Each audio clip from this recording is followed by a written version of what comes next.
Tight end who also excels at mind games. Ask the Kansas City Chiefs. Tonight on our 10-10-2-20 Bio Blast, we let Shannon Sharpe speak for himself. Hi, I'm Shannon Sharpe, tight end for the world champion Denver Broncos. You have to be able to block like a lineman and also have the ability to go out and catch like a receiver. We're pretty gifted. I knew I was going to be successful, so I knew I was going to be interviewed on camera. So I would practice every night before I went to bed, talking to myself in the mirror, asking myself questions, the ones that most people have a problem answering when you lose a ball game. You never handle losing well. That wasn't our ultimate goal. Our ultimate goal wasn't to be 19-0. Our ultimate goal was to win the Super Bowl, and we still haven't lost focus on that. Yeah, I'm a movie buff. On Tuesday, my day off, I'll go see about 3 movies. I have seen 6 in one day. That's my record. I won't hesitate to walk out a movie if it's bad. And I hate to say this over, Beloved wasn't very good. Definitely doesn't get a thumbs up from me. I've always had that ability to talk to people and make them upset. We are killing the Patriots. Over the years, I've kind of perfected it. They need emergency help. If I have an opinion, I'm going to express it whether you like it or not. Help is on the way. It's solely my opinion, and you don't have to agree with it. The Sharps aren't shy. This season, Shannon Sharpe became the first tight end in NFL history to catch at least 50 passes in 7 straight seasons. But Shannon's teammate Terrell Davis has numbers that are even more on the same field tonight. John Elway and Dan Marino faced one another for only the 2nd time ever. Dan Marino owns a slew of NFL records. The most impressive 403 career touchdown passes. John Elway took the Broncos to a Super Bowl championship last year, the crowning achievement of a certain Hall of Fame career. But this year's dramatic pursuit of an undefeated season ended a week ago. Ball batted up, incomplete. The game is over. The streak is done. After last week, it'll be nice to get back to what our main goal is, and that's to win the Super Bowl and repeat as world champions, and perfection's out the door now. Now we can go back and concentrate on what we're doing. Repeating as world champions is now Elway's only focus.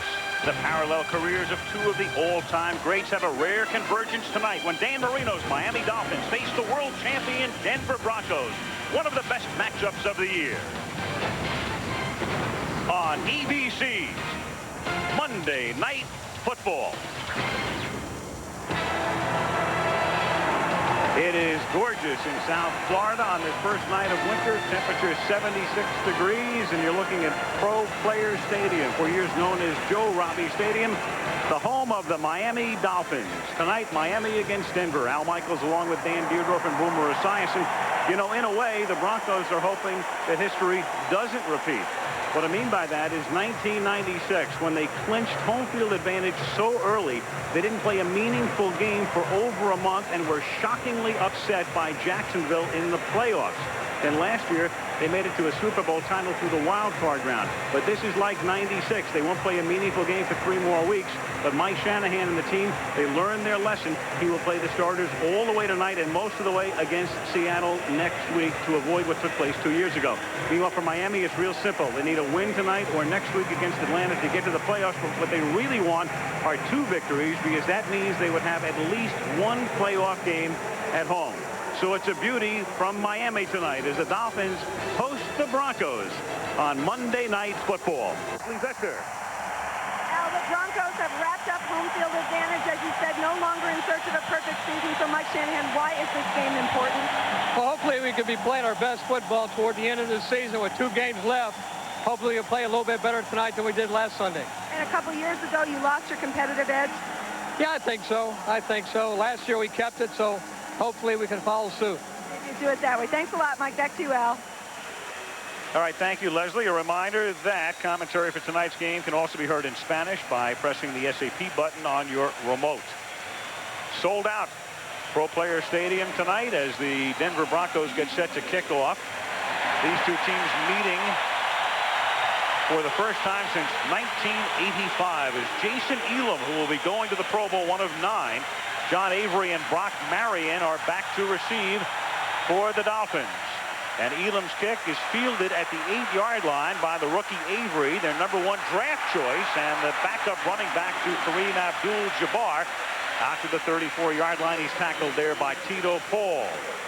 Dan Marino, like Elway in year number 16. And on top of Elway in just about every important statistical category. But the one thing John has that Dan doesn't, of course, is the ring. Behind him, Abdul-Jabbar and Pritchett. Lamar Thomas gets the start outside with McDuffie, and Drayton is the tight end, and up front, Richmond Webb is hurt, inactive tonight. Brent Smith starts at left tackle. Bach Ruddy having a real good year. Donnelly and James Brown. Aronda Gadsden would normally start at one wide receiver spot.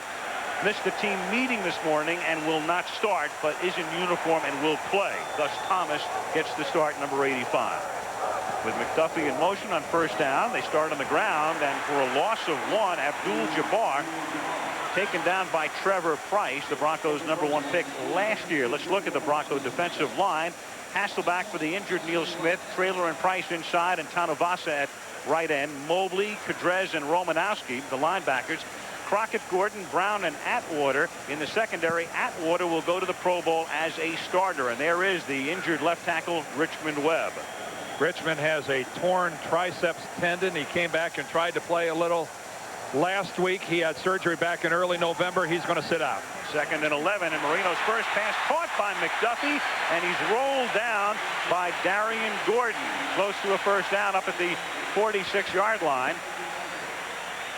Well, on 2nd and 11, Marino clicks. In the pregame, Al, you talked about how last week they dropped back 62 times against the New York Jets, and Jimmy Johnson was second-guessing himself all week long, saying how we need to run the football. And you can see right here, these are quick outs. These are the types of things you can do with Dan Marino's arm. Just put a guy in motion and send him one-on-one. It just doesn't help any that the first time you run the football, Trevor Price is in your backfield. This is a really banged-up offensive line. Kevin Donnelly, the really solid right guard, is coming back from a knee injury. We documented Webb being out. This is not a dominating offensive line. They don't punish people in the running game. 1st and 10, and you saw the look on Jimmy Johnson's face. If you missed our pregame show, we talked about the fact that Jimmy's mother, Aline, at the age of 77, passed away last night in Port Arthur, Texas. So Jimmy emotionally racked as he works the sidelines tonight on first down. Another loss as they keep it on the ground, and Abdul-Jabbar is 2 for -2, and they might the rule that a whistle fumble. blow.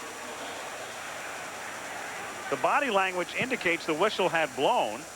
But they're not, you know, nobody, Yes. Normally somebody would point to the ground. We saw Luckett there give us the 2 for 2nd down, but normally you see a guy pointing at the ground signaling down. Well, it doesn't look like a fumble, but really when you think about this officiating crew and some of the problems that they've had, this is the crew from Thanksgiving that kind of botched the coin toss. This is also the crew that had the New York Jet game with Vinny Testaverde against the Seattle Seahawks.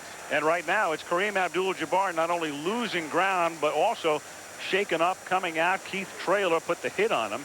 And with Abdul-Jabbar being helped to the sideline, that means we're going to see a pretty heavy dose of the rookie John Avery from Mississippi. Now, I'd like to see the officials get out there and make the call and show that it's down. I mean, it looked like there was a lot of indecision between both teams and the officials. Heads or tails? 2nd and 13 at the 41-yard line.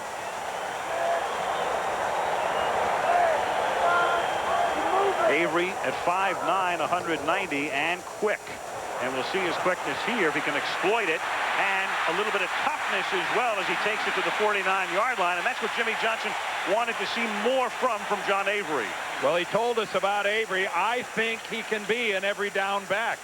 Not being a real big guy at 190 pounds, you know, he really has the look of that 3rd down receiving kind of back, that guy that maybe you give him a dozen or 15 handles a game. But Jimmy said no, he's tough enough to carry the ball 25 times. Well, tonight we might find out. Key block right there was by number 85, Lamar Thomas, on Steve Atwater. And Steve Atwater took exception after the play. That looks like it's going to be a nice battle as the evening goes on. Dan said looking like a 3rd down back, but oddly he comes out on 3rd down. They put Parmalee in on 3rd and 3, and Marino throws, and it's knocked away as Lamar Thomas was the intended receiver, and Tito Paul, who was beaten last week by Amani Toomer at the Meadowlands to stop the winning streak, busts up the play. Well, the fact of the matter is, as both of you know, players have gotten so big in this game, you just don't see every down backs anymore at 190 pounds. Terrell Davis is a solid 210, and most of the regular backs in this game are on the far side of 200 pounds. So Klaus Wilmsmeyer will kick. Line of scrimmage is the Denver 49-yard line. Darian Gordon will let it go, and Wilmsmeyer sends it into the end zone. And Denver will take it at the 20-yard line. With 11:54 to go in the opening quarter. John Elway and the Broncos with the ball when we come back. Season, his farewell tour, but not necessarily so. Another great year for Elway, despite being in and out of the lineup with injuries. Bubby Brister's done a nice job in reserve. Davis and Griffith, backfield, Smith and McCaffrey outside, and Sharp is the tight end. Tony Jones will be going to the Pro Bowl. Schlereth, Nalen, Neal, and Swain up front. And Kareem Abdul-Jabbar shaken up on the first series, walking it off. He had to leave last week's game with a concussion.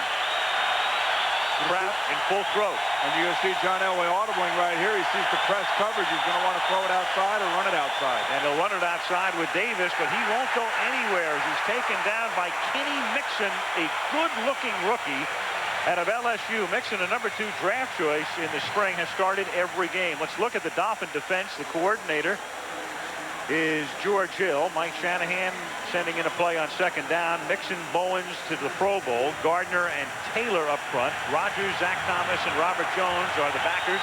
Buckley and Madison have done a wonderful job at the corners. Jackson and Marion are the safeties. Buckley and Jackson have 15 interceptions between them. On 2nd and 11. Elway to take off, and just does get back to the line of scrimmage, maybe picks up one, first by Taylor and then finally by Gardner. Gardner and Taylor converging to stop him. You know, the interesting thing about that play is that Denver emptied the backfield and put 5 guys out in the pattern, and Shannon Sharp was being chased by Zach Thomas. If they can get that matchup downfield, you would think that that's where they're going to try to exploit it. And John Elway's in the shotgun. You could see the pass rush coming at him. He steps up nicely and just gets caught from behind. Third down now and 11 from the 19-yard line. Elway fires, caught. McCaffrey, he'll go to the Pro Bowl as he floats over the middle, makes the grab, and knows exactly where the marker is and picks up the first down. Boy, he's had a tremendous year, and he's been their big play receiver, especially in the beginning of the year. A lot of people were paying attention to both Shannon Sharp and Rod Smith, and Ed McCaffrey came along, and all of a sudden now teams are starting to look out him, and now Rod Smith has had a better second half of the year. McCaffrey, though, was a big guy. You wouldn't expect him to have such a gaudy average, almost 17 yards per reception. After the Broncos' initial first down, Terrell Davis seeking the league rushing title, also a 2,000-yard season, and if he gets lucky, he has a shot to break Eric Dickerson's mark of over 2,100 yards, but that's a little dubious at this point. I think when they looked at the schedule and saw Miami here in the 15th week, that you would have to say that he'd have to have a big lead at trying to catch Dickerson. You see him right there with the 1,801 yards already, but it's that average at 5.2, folks. That's extraordinary company when you're running the ball at over 5 yards a clip. Not many guys have ever done it. 2nd and 7. Elway, look at that protection. And then he finds the open man, and it turns out to be Howard Griffith, who loses the football, but no, they say incomplete. He never had it. Incomplete. Play is over. Well, that's one official that waved that off. The one official on the sideline in front of the Miami bench was going to treat it as a fumble. Well, you know, this is the type of thing that they've had problems here with, because, you know, one official sees one thing and another official sees another. You know, and they're not real clear on their communication. But, well, Boomer, though, it's if one guy doesn't see it, he shouldn't call it. Right. That's a completed pass. That is a fumble. That is a completed pass. You must demonstrate possession of the football and have both feet on the ground. That's a completed pass and then a fumble. Not even close. No. Even replay couldn't overturn that, because that is the classic example of the inadvertent whistle right there. So even if replay had been in effect, it would still stand as an incomplete pass because the official had blown the whistle. First break goes to Denver. 3rd down and 7 as Elway throws, and it's Sharp making the catch over the middle at the 43. So another 3rd down conversion for the Broncos, tackled by Marion. Jimmy's still irate on the Miami sideline. He's irate there because he felt Shannon Sharp pushed off on the last reception, but you could see right here clearly, if anything, he might be down before the ball comes out, but that looks more like a completed pass and a fumble than it does as an incompletion. 8.5 minutes left in the opening period with no score. This is the Broncos' first possession of the game. They have 2 first downs. It's 1st and 10. Davis swinging to the left side this time and taken down after a gain of about 3. Coming up from the corner is Sam Madison, having a great year. Jimmy Johnson telling us last night he hasn't blown one coverage all season. He said he's been outstanding in every facet of the game, and it's really an extraordinary combination with Madison and Buckley, the 2 corners. Between them, they have 15 interceptions. Madison with 7, Buckley with 8. And as you saw right there, Madison more than just a cover guy. Awfully good on run support. 2nd and 7. The Bronx have scored in every first quarter this season. No team has ever gone through a season having done that. In fact, no team has ever gone this far. And one of the reasons, of course, is Terrell Davis just keeps feeding him the ball as they do here, and that's a first down. Every team in the league says we have to run the ball. We have to run the ball. But these guys do it with relative ease. And when you look at the other sideline with the Miami Dolphins, how many years have they been talking about we have to run it. We have to run it. And these are the reasons why you take a lot of pressure off your quarterback. Your play caller can be real aggressive, especially when you get on the other side of the 50-yard line. It is just truly a very balanced offense. Well, they're just not missing any pieces, Boomer. Everything is there. A blocking fullback, a wonderful tight end, outstanding receivers. And that Davis lines up wide to the right. Davis, and there you go, right in the middle goes of the deep, and over the middle goes Shannon Sharp, and he lives over the middle, and Shannon Sharp will be going to the Pro Bowl again as the AFC tight end, first down at the 30. His 7th one for Shannon Sharp. But again, it's an offensive team that really, if you're going to defense them, where do you start? And because there are no weaknesses. And here's Zach Thomas, and they're trying to double him with Jones as well. And you could see Shannon does a good job of coming back. He does a nice job of changing direction. And look, the ball's even thrown before he turns around. Shannon put on the brakes, and those 2 guys couldn't. That's first down. They're in the shotgun. You don't see that often. 1st and 10 at the 30-yard line. And Davis wrapped up by Zach Thomas. 3rd year out of Texas Tech. His story well known by now. Nobody thought that this kid had a chance. And now everybody down here thinks he should be going to the Pro Bowl. Very angry about the fact that he wasn't selected to go to the Pro Bowl for the AFC. The inside linebackers, Junior Seau and Ray Lewis, 2 outstanding football players. But there's nothing like playing football angry. And Zach Thomas and the rest of this defensive team, they're very angry. 2nd and 14. This is the 12th play of Denver's opening drive, and the pass is errant, intended for Rod Smith. It'll be 3rd down and 14. Every now and again, he'll miss one. He's human. Although they might not think so in Denver, but he does miss a few here and there. But, you know, you talk about the Pro Bowl, and as an ex-player, I remember this time of year, it was very important to receive the accolade from your coaching staff, from your team, your peers around the league. And you know, there are players like Ray Lewis and Junior Seau that do belong in the Pro Bowl, and players like Zach Thomas can easily be there with them. That's what makes not enough room. That's what makes it such an honor. Right, exactly. 3rd and 14. The Broncos have converted each of their prior 3rd downs. Elway out of the gun, slip sliding away, then throws, and that's incomplete and broken up by Madison. Interesting decision here now. We're going to see a long field goal attempt, and obviously Jason Elam is up to it, isn't he, Al? Well, you know, the funny thing is, yeah, Elam's going to go to the Pro Bowl having kicked a 63-yarder. It's like last week, Boomer, in the sense Denver with a lot of plays, a lot of yardage, but coming up short, as they did against the Giants. You need touchdowns in this league, and last week they were in the red zone 3 times and came away with 3 field goals. This is a 52-yarder. As you can see, Elam just about as good on the road as he is in the rarefied air in Denver. From 52 yards away, plenty of distance, and right down the middle. And that was close to a 63-yarder right there. Who cares about being at sea level, huh? You know, you're right, Dan. They do have it everywhere, don't they? No, they do. This is, kicking, when it comes to scoring points, this is a football team without flaw. He cleared it by about 10 yards. A 52-yarder by Elam. Broncos lead 3-0.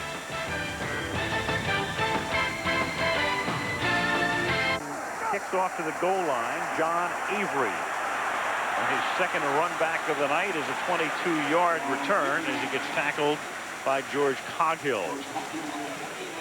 So Marino coming back with his team trailing by 3, 5 carries, but helmet on, ready to play, though he is not in at the moment as he seeks to another 1,000-yard season, had one in his rookie year. And John Avery begins this series on first down from the 23-yard line. The Miami Reno show in its 16th season here. McDuffie in motion on first down, and Marino going O.J.'s way out to the 33-yard line. Darian Gordon makes the tackle. O.J. came into the weekend as the leading receiver in the league in terms of receptions with 79. He's really done a nice job for the Miami Dolphins. You know, they really don't have a big play type of receiver, and O.J.'s more of an athletic inside receiver. You can see how big he is. He's not afraid to go across the middle, and really without the the threat of a big play type of guy, they got to throw the ball to him much more, and he's really reaping the benefits of that. What McDuffie doesn't have is just blazing straightaway speed. He's about a 4.6 40 guy when there are guys in this league that are down that 4.4 4.3 range. So much for the running game. Marino wide open over the middle is Troy Drayton, the tight end, doing a Shannon Sharp impersonation all the way to the 32, tackled by Mobley. You know, the interesting thing you hear all week long about, they have to run, right? Well, I think that Jimmy Johnson realizes, just like he did last week, when you play the Jets or you play the Broncos, you have to put points on the board. You can't play it close to the vest. And right here, Dan Marino does a nice job with the play fake, and he is as accurate as ever right down the middle. Jimmy is such a believer in his defense winning football games, but let's be realistic. This is the Denver Broncos. You are not going to hold them to 10 or 13 points tonight. That's a 35-yard gain to the 32-yard line. Toss to Avery, the rookie out of Ole Miss. Gets taken down by Mobley after a gain of 1. It is fun to look at John Avery, though, when he takes off with the football. It's obvious the guy has a serious case of the quicks. He's a darty, really quick move kind of a guy, and he is the one guy in a Miami uniform that when he touches the football can take it all the way to the end zone. He just looks different when he's carrying the football. He's moving parallel to the line, makes the move, back out, back in. Good pursuit by Denver, but this guy's got a motor. They have Abdul-Jabbar in the game now, but split. And he takes the toss as Avery was flanked out, and he gets thrust out of bounds at the 30-yard line. So they had both Avery and Abdul-Jabbar in the game, with Kareem as the running back and Avery as a wideout. And a flawed blocking scheme there. You can't pitch the ball without accounting for the corner force. You know, 2nd and 10 down here is a play that you'd rather throw the football. And when we talk about throwing it, you want to throw it effectively. You don't want to have to throw it because you have to throw it. And right here now it's 3rd and 10. You're going to have to throw. You're going to have to put him back in the shotgun. And it's difficult because you have guys outside, receivers that are having trouble getting separation. 3rd down 9. Nate Jaquette in the game, so a lot of action last week. A guy who's been playing on special teams most of the year, but Marino looking his way lately, and he hits McDuffie, his favorite target, and a big first down to the 13-yard line. McDuffie has already caught 3 balls tonight for 39 yards. It's a great play call here because they actually come with what is called a zone blitz, where the linebacker blitzes on the outside and one of the interior defensive linemen drop back, and the void in the zone, as you see number 98 running back right there, is right where McDuffie caught the football. So it was a nice play design that time by Kippy Brown, the offensive coordinator of the Miami Dolphins. Nice matchup when you got Tanabasa trying to cover O.J. McDuffie. Well, it's not one-on-one. It's all zones, and they're trying to confuse the quarterback. A little difficult when he's been in the league 16 years. Abdul-Jabbar, who had the wind knocked out of him. That was the report earlier. There is Kippy Brown. Last year they made the change. Gary Stevens had been the offensive coordinator, and Jimmy very happy with the job Kippy's done this year. Yeah, Kippy was the running back coach on Jimmy's staff for a couple of years, and he won Johnson's trust. And Jimmy, when Jimmy has an offensive coordinator, he really gives him a lot of latitude. Jimmy pays a lot of time, a lot of attention to the defensive team, and doesn't meddle a lot with the offense. Just run the ball, though. Yeah. Neil Smith, the we'll get along fine. Great Denver defensive end. He's inactive tonight as Marino has a ton of time, but the secondary does its job, and there's nobody open. McDuffie double teamed on the play, and upcoming will be 3rd down. You know, this is what you call managing your position at the quarterback, fellas, because both times we've seen now John Elway and Dan Marino sit back there. They have time, but they get rid of the football. And you can take a look here that the Denver Broncos get away with one. That's Aranda Gadsden, who did not start because he missed a team meeting this morning, but is in the game at the end of the period here. And Ray Crockett, I guess, figured that seeing that he missed the meeting, I can go ahead and hold him in the end zone. He doesn't deserve any better. 3rd down and 7 from the 10-yard line, and a terrible looking play with all kinds of confusion intended for McDuffie with Bernie Parmalee also in the neighborhood, and it's 4th down. It's a quick screen trying to get the blockers out in front of McDuffie, and that's an all-timing play, Boomer, and the timing was nada. It really is, and Bernie Parmalee looks to me like he goes too deep. And you can see right there, McDuffie doesn't have a chance to make the play, but if Bernie can get closer to the line of scrimmage and McDuffie move towards the quarterback, then maybe they might have a chance of making that play work. McDuffie's got to come back a yard or two off the line of scrimmage. Right, and the running back has to go a little bit closer to the line of scrimmage. 28-yard field goal attempt by Olindo Mare, who doesn't make it over the top of the goalpost, over the top of the upright, and no good from 28. And Jimmy will be trilling those R's in the name of Olindo Mare. Still 3-0 Denver. As the Broncos have it at the 20-yard line. McCaffrey is in motion on 1st down. And movement on the right side, and that is Harry Swain moving early. It'll be 1st and 15 after Phil Luckett makes it official. Prior to the snap, false start, offense, number 74. 5 yards to remain, 1st down. Let's set the Miami situation once again for late tuners in terms of the playoffs. If Miami wins tonight, they're in. They're in the playoffs, guaranteed, or next week at Atlanta. But what they really would like to do is to win tonight and at Atlanta next week, because that would cement the number 4 seed, meaning in the wild card round they would play the first game here and not on the road. From the 15-yard line. Another flag as that play is whistled dead. Shannon Sharp was moving.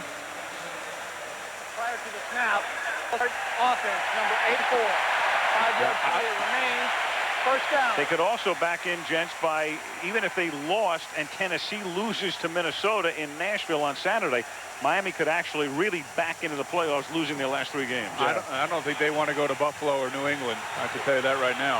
If you want to have one of those 2 teams here, I would think. Simulating the snap right there with Shannon Sharp, and I can't imagine going into the playoffs having lost 3 games in a row.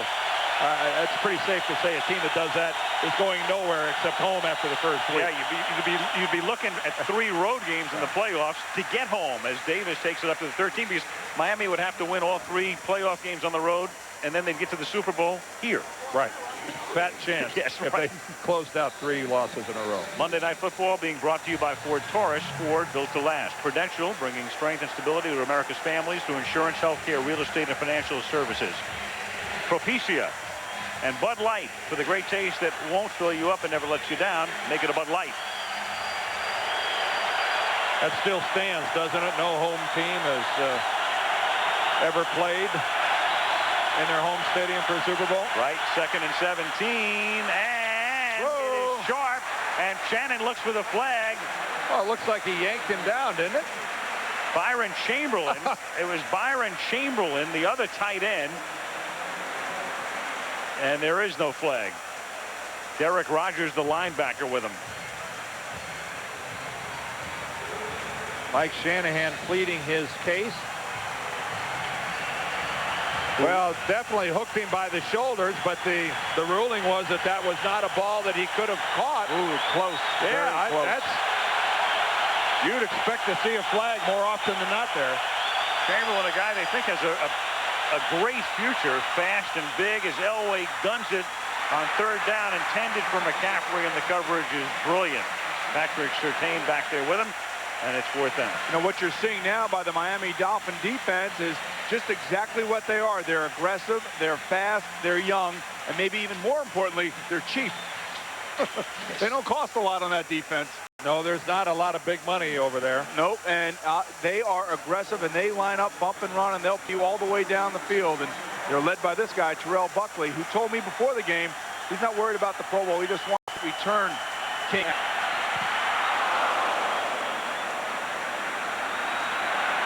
And this is Buckley, and Terrell slips That's one way to get it.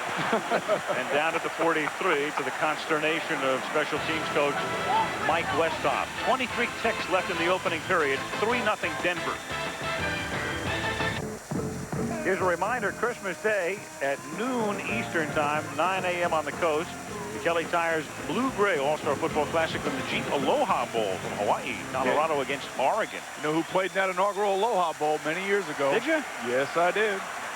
From the 42, that's a great trip. As Marino throws, and it's caught over the middle, and it is Ed Perry dragging Crockett with him for a first down. Ed Perry, the second tight end, as the quarter winds down. And at the end of one, it's Denver 3, Miami nothing. Monday Night Football resumes after this message and a word. The Broncos have not played a game in Miami since 1975. And it's just the way the schedule worked out. I know people think that the schedule should be made up that guys like Marino and Elway should play every other year, but it's based on how you finished the year before. Exactly, as Avery gets taken down for a loss there. But the Broncos, of course, would love that one more visit to South Florida on January 31st. And I mean, everybody right now anticipating it's Denver against Minnesota, clearly the two best teams in the league. They might be the two best teams, but I will tell you right now, the Denver Broncos have not played their best football this time of year. And you and I were talking about it today. If I had to rank the teams right now, you'd have to put the Jets, the Falcons, and the Vikings, and maybe then the Broncos, with just the way they played the last 2 weeks. That's the way you would rank them. No, I said maybe. You know. No, I'm just Boomer. Everybody, the fact of the matter is, if you want to go to the Super Bowl, you're going to have to go to the Metrodome and beat the Vikings, and you're going to have to go to Mile High Stadium and beat the Broncos, and I'm not sure that can be done. No, I agree with you, but I'm just, in the last 2 weeks of this season, I mean, the Vikings just look unbeatable last night. The Falcons have played well all year long, and now the Jets, who have gone on the road against the Dolphins and the Bills and won big games. There's John Avery, who is hurt, so Jimmy Johnson has just watched Kareem Abdul-Jabbar get shaken up on the first series tonight and come out for a while, and now his backup, John Avery, is down. And if anything that you can get out of the fact that the Broncos lost last week to the Giants, and speaking to almost every player out there on the Broncos squad, they were saying it was a wake-up call because we were not playing that well. A look at Avery as he gets shaken here 55 seconds into the second quarter. Shaken up after the tackle by Hasselbeck. Back in a moment. Right ankle sprain is the report. Action up front. What the heck? Yeah, what was that? The ball was snapped by Tim Ruddy, and Denver recovers it. Dan Marino wasn't even anywhere close to expecting a snap. Well, I'll tell you what he was doing. He was moving up there to kind of redirect his offensive line and tell him what was going on, and I think Ruddy misunderstood Dan's commands. He thought that he was going to be calling a snap count. Really what you have to do when you walk up there is you got to kind of settle your offensive lineman down. Easy guys, easy guys. You can see Dan is actually yelling instructions, and Ruddy misinterprets that as a snap count. Ouch. Oh boy. Oh boy, that's the type of miscommunication between a veteran quarterback and a veteran center. You could see Ruddy right there. It's just saying, I know, I shouldn't have snapped it. You got decent field position. You're inside Denver territory, and then a gap like that. Romanowski recovers. Bill Romanowski for Denver. Now they give the ball to Davis. They feed it to Terrell. He picks up a yard, getting to the 49-yard line. They've held Davis in check, at least at the outset of tonight's game. That's 7 carries for 13 yards for the guy who's the best back in the league right now. You can see Dan Marino right there on the sideline talking about it. And, you know, like I said, one of the things that you want to do as a quarterback, especially when in the shotgun, the center has a hard time hearing you. If you're going to change the play or audible or move the protection around, you have to do it ever so slightly. You can't bark out commands quite quickly like that. On 2nd and 10, it is Elway taken off and getting the first down. John Elway out of bounds at the 39-yard line. A 12-yard scamper. Speaking of scampering, Thursday night, he knows if you've been bad or good. Michael Madsen is coming to beyond having a lump of coal in your stocking. A little bit. I'm going to put this coal in that stocking. I'm going to beat you with it. Little overkill. First down at the 38-yard line. Davis And Terrell dragged down by Thomas after a gain of 4. So unlike some teams, the Denver Broncos will continue just to hammer Terrell Davis right up the middle at you. They know sooner or later you're going to get tired, and their game plan is to beat you down. And right around the 3rd or 4th quarter, that's when he really starts to take over. This is nothing but straight ahead. A little draw play where the fullback leads and tries to get through on a linebacker, and Griffith had a little trouble getting through there on Zach Thomas, and Zach Thomas made the play.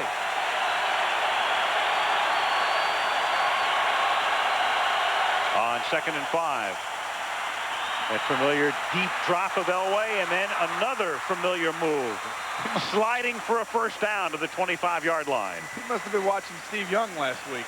Well, what John is doing right now is really rattling Miami's defense. Sure is. You take off twice and run like that for, relatively easy gains. This really shakes up a defensive football team. And look at John. There's no indecisiveness. The minute he saw that they were failing to cover up a running lane, he took off with the football. And he'll know going into the game plan that Miami likes to play a lot of man coverage, or at least man in their zones, and he'll know that they're voided out there, and he'll take off. Now Davis, and his 9th carry of the game, is his best to this point as he takes it to the 18-yard line. He had been limited to just 18 yards, and he is the leading rusher in the league, coming in with 18:01 at the start of play tonight. Interesting tonight as we chronicle the careers of these two Hall of Fame quarterbacks. What we just saw to John Elway those last couple of runs, the big difference between these two guys. It really is. And Dan Marino does not do that ever. But 8 years ago, John used to do more of it. Right. Now he just does it when he knows he can be effective, and who can ever forget the play that he made in the Super Bowl last year. Yeah, that may be the signature play of his career. Davis almost dropped the football and is able to secure it as he gets tackled by Burton. Very close to a first down. He didn't have a great game passing in that Super Bowl, but if there was one play that really set the tone for his football team, was that play, and everybody knows it, is one he took off with and did a little helicopter down close to the goal line and made a first down with it. Miami almost got the ball back. Terrell Davis did not field that handoff from Elway cleanly. He stayed with it. Luckily wasn't challenged right away. 10 minutes left in the half. 3-0 Denver. Bronx trying to capitalize on a fumble off the missed snap, and timeout is called by John with a 3rd and 1 upcoming.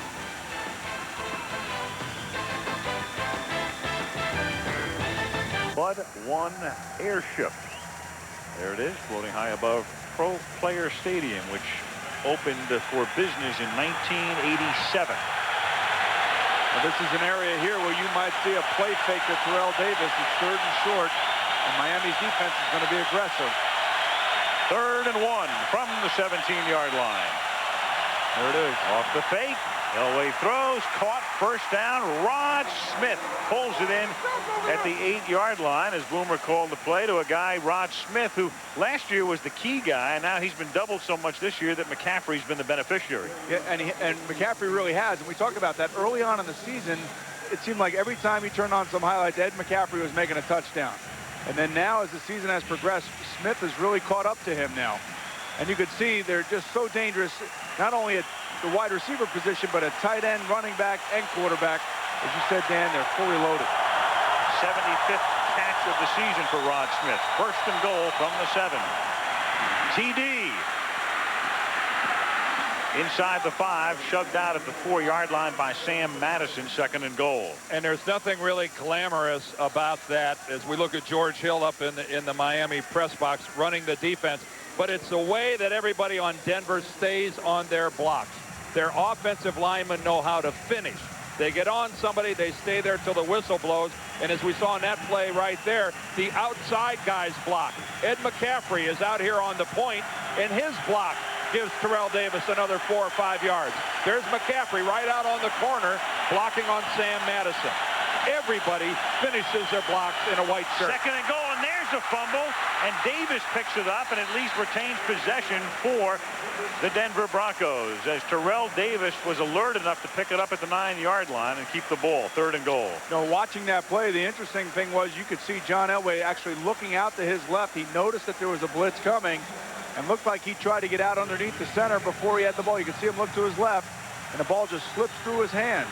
Yeah, Tom Nayland's the center. He delivered it. He put it right in Elway's hands, and the ball just squirts away from John. Almost looked like it had Vaseline or something on it.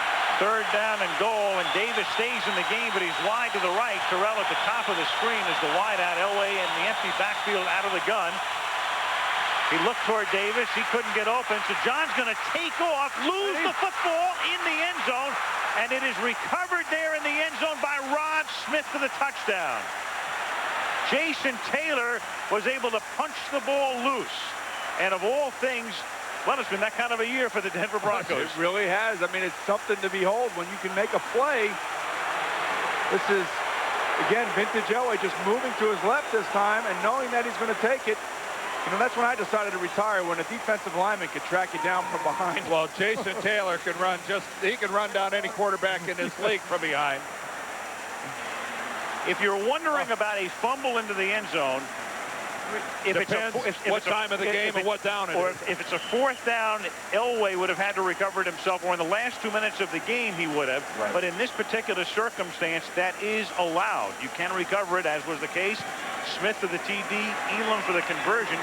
So the Broncos with 2 fumbles inside the 10, but wind up with 7 points. And with 7:56 to go in the half, it is 10-0 Broncos.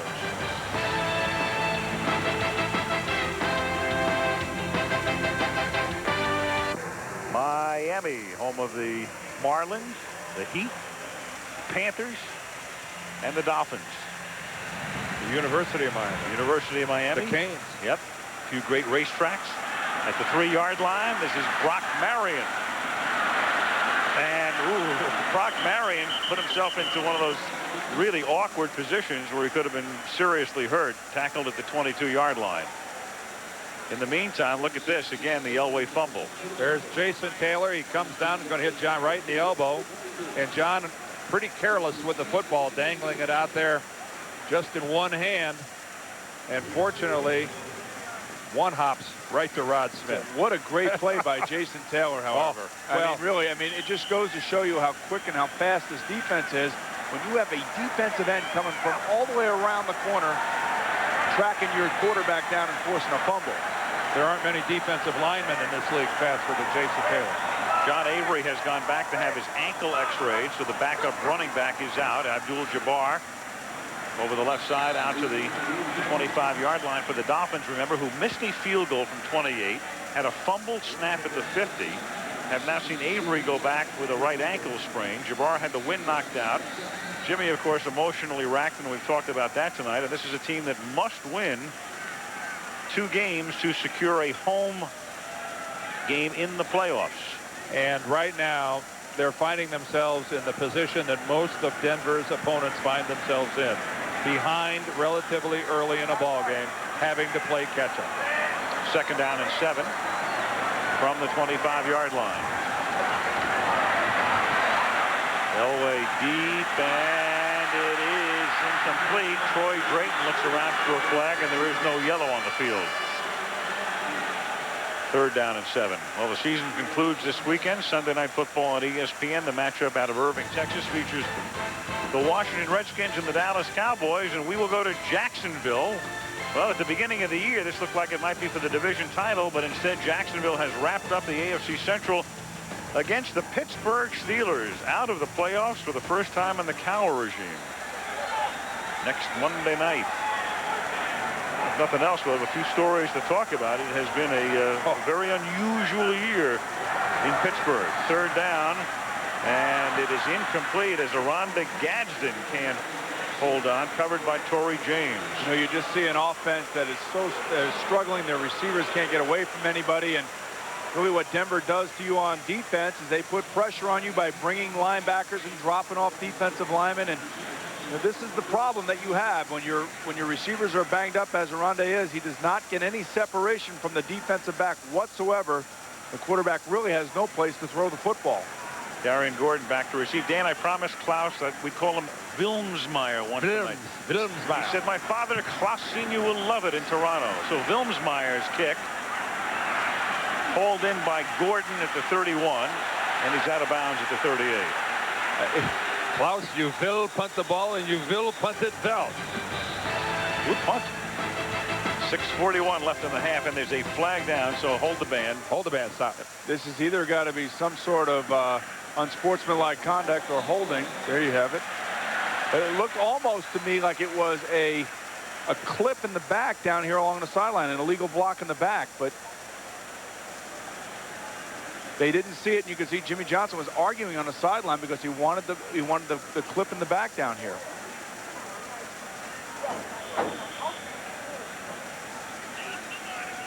Phil Luckett making the call. Watch number 39 Holding. right here. Receiving team number 89. The foul occurred during the return. 10 yards. First down.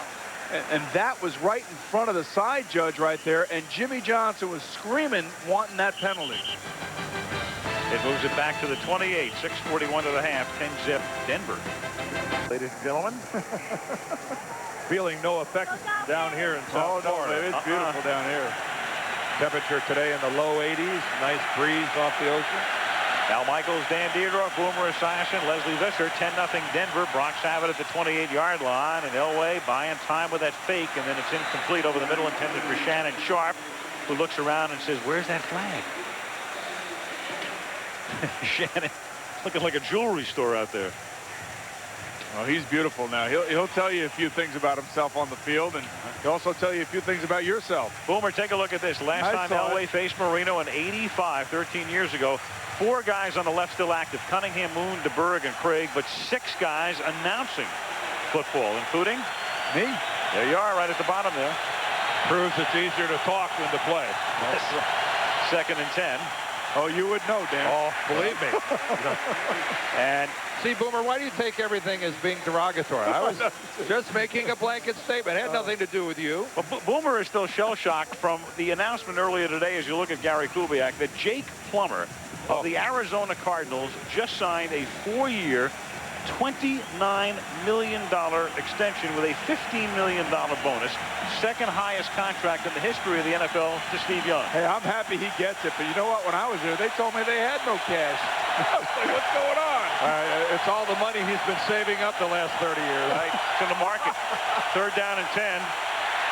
Elway under pressure throws. It's a short throw, and Smith adjusted but couldn't make the play. Brian Walker back on the coverage, along with Jerry Wilson had blitzed that time to put the pressure on Elway. No, safety blitz off the side and forced John to throw the ball quickly, and he tried to lay it up there, give Smith a chance. You can see number 24 come right off the corner here. John sees him, no panic, just throw it up and give your receiver a chance to make a play for it. Tom Ruin to punt now at the 28-yard line. You're not gonna force these quarterbacks into panicking. They've seen it all, and they've handled it all, and they've had success against all those different blitzes. Terrell Buckley, that's a good kick. It's a great kick. 54 yards, and Buckley brings it back to the 26-yard line. And it's Keith Burns down there to stop him at the end. Tomorrow night on AB. A few other guys that are going to come up here now for renegotiations and extensions, and really Jake has done a great job out there. I think he has 8 comebacks in the last 2 years, and you talk about comebacks and you talk about great quarterbacks. These 2 here tonight, I think Jake's off to a great start. First down from the 26-yard line. Marino throws, and it's caught up at the 31. The catch hauled in there by Nate Jaquette, tackled by Gordon. Boomer, I only wish I had my Instamatic when I broke the news to Elway before the game what Plummer got in that deal. Oh, hey, you know, it's all about timing and being in the right place at the right time. And, you know, Jake's a local hero there. You know, he played for ASU. And it's a smart move by the Cardinals. Right, you know, and they're struggling. And somebody was telling me that I guess they think between 10 and 15,000 more fans are going to the games for him. And, you know, maybe they can get back on track by getting to the playoffs for the first time in many years this year. 2nd down and 4 at the 32-yard line as Marino throws, and that's caught wide open as Lamar Thomas, and Miami gets the big play it needs at this point all the way to the 42-yard line. Thomas springs free over the middle and picks up 26. Boy, Thomas landed awkwardly, though. I think he banged himself up a little bit when he came down. Boy, he was digging for every extra yard, but he's going to go off the field. This will leave a mark the way he landed. And I'll tell you, somebody blew a coverage zone there. It might have been Romanowski. It looks like he got back pretty deep, and Thomas came underneath. Now, if you're going to make a mistake, Romo's going to make you pay for it at the end here.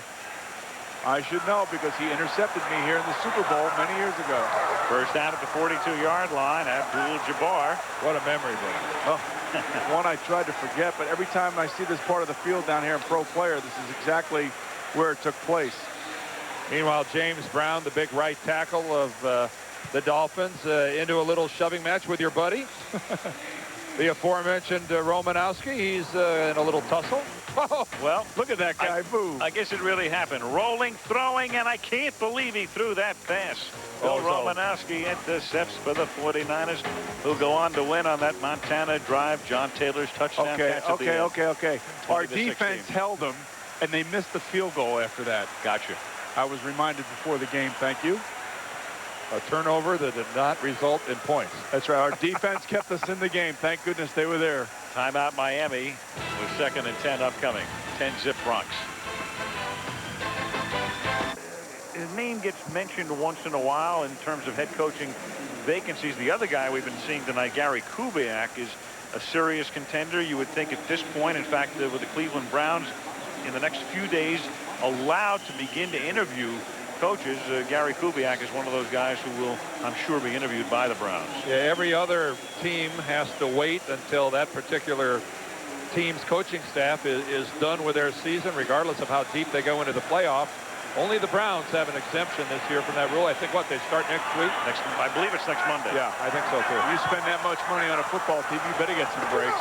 2nd and 10, and the pass is behind Thomas, so Lamar was shaken and then comes back and can't hold that one in. Monday Night Football is being brought to you by Chrysler, engineered to be great cars. Budweiser since 1876, the classic American lager. And the New York Stock Exchange, the world puts its stock in us. Did today market up about 85 after I think at one point it was up about 170. Curbs were in most of the day. Very early on they were in. 3rd down and 10.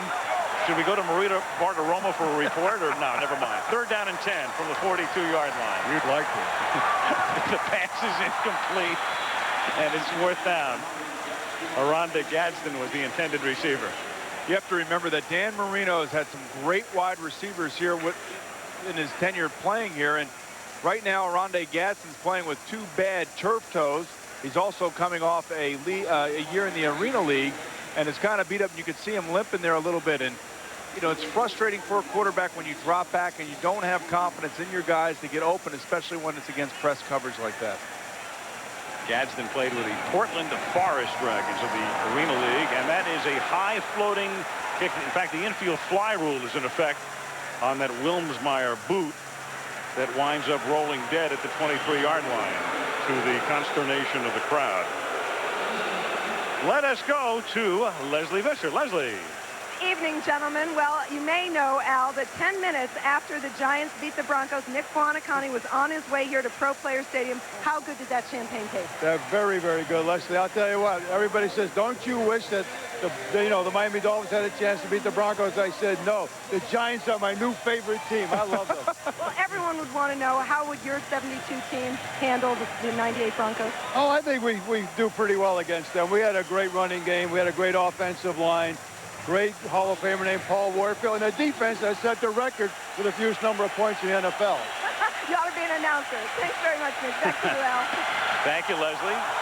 As the Broncos on 1st down from the 22, Elway going deep and incomplete, intended for McCaffrey, covered by Terrell Buckley. But John's going to have to complete a few passes just to get up somewhere close to 50%. Yeah, it's you know, and really what they do, Dan, is when you see that press coverage, you know, they're inviting you to go after it. And you can see Terrell right here sticking with McCaffrey. And sometimes the quarterback, you try to be too pinpoint and too accurate when maybe just give your guy a chance to go up and make a play for you. But I know when I played against this type of defense, you always want to think you can get the big strike on them, but it's not that easy.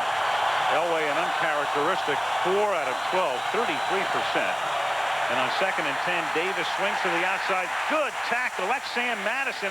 Dan mentioned before, not only great in coverage, but run support. And that's the 2nd time he's made a great play on run support tonight. The whole concept of this Miami defense is built around the 2 big guys inside, Gardner and Bowens, and then forcing everything to the outside where they count on their team speed to always be able to get to the sidelines. And that was an excellent illustration. If Madison wouldn't have made that tackle, there were 2 other Miami defenders in there getting ready to make the hit. This group can run. 3rd and 14. And the play clock down to 0. And there's no play. No play. The delay of game against the Broncos.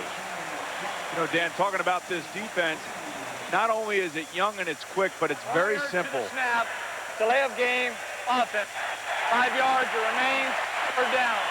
You know, Jimmy Johnson wants to keep his players active on the field, and he wants to do it by not asking them to think too much. He wants to be able to put young players out there and say, this is what your responsibility is. Just go out and do it. 9 times out of 10 plays, you're going to be doing the same thing over and over again. So let it loose and go play aggressive.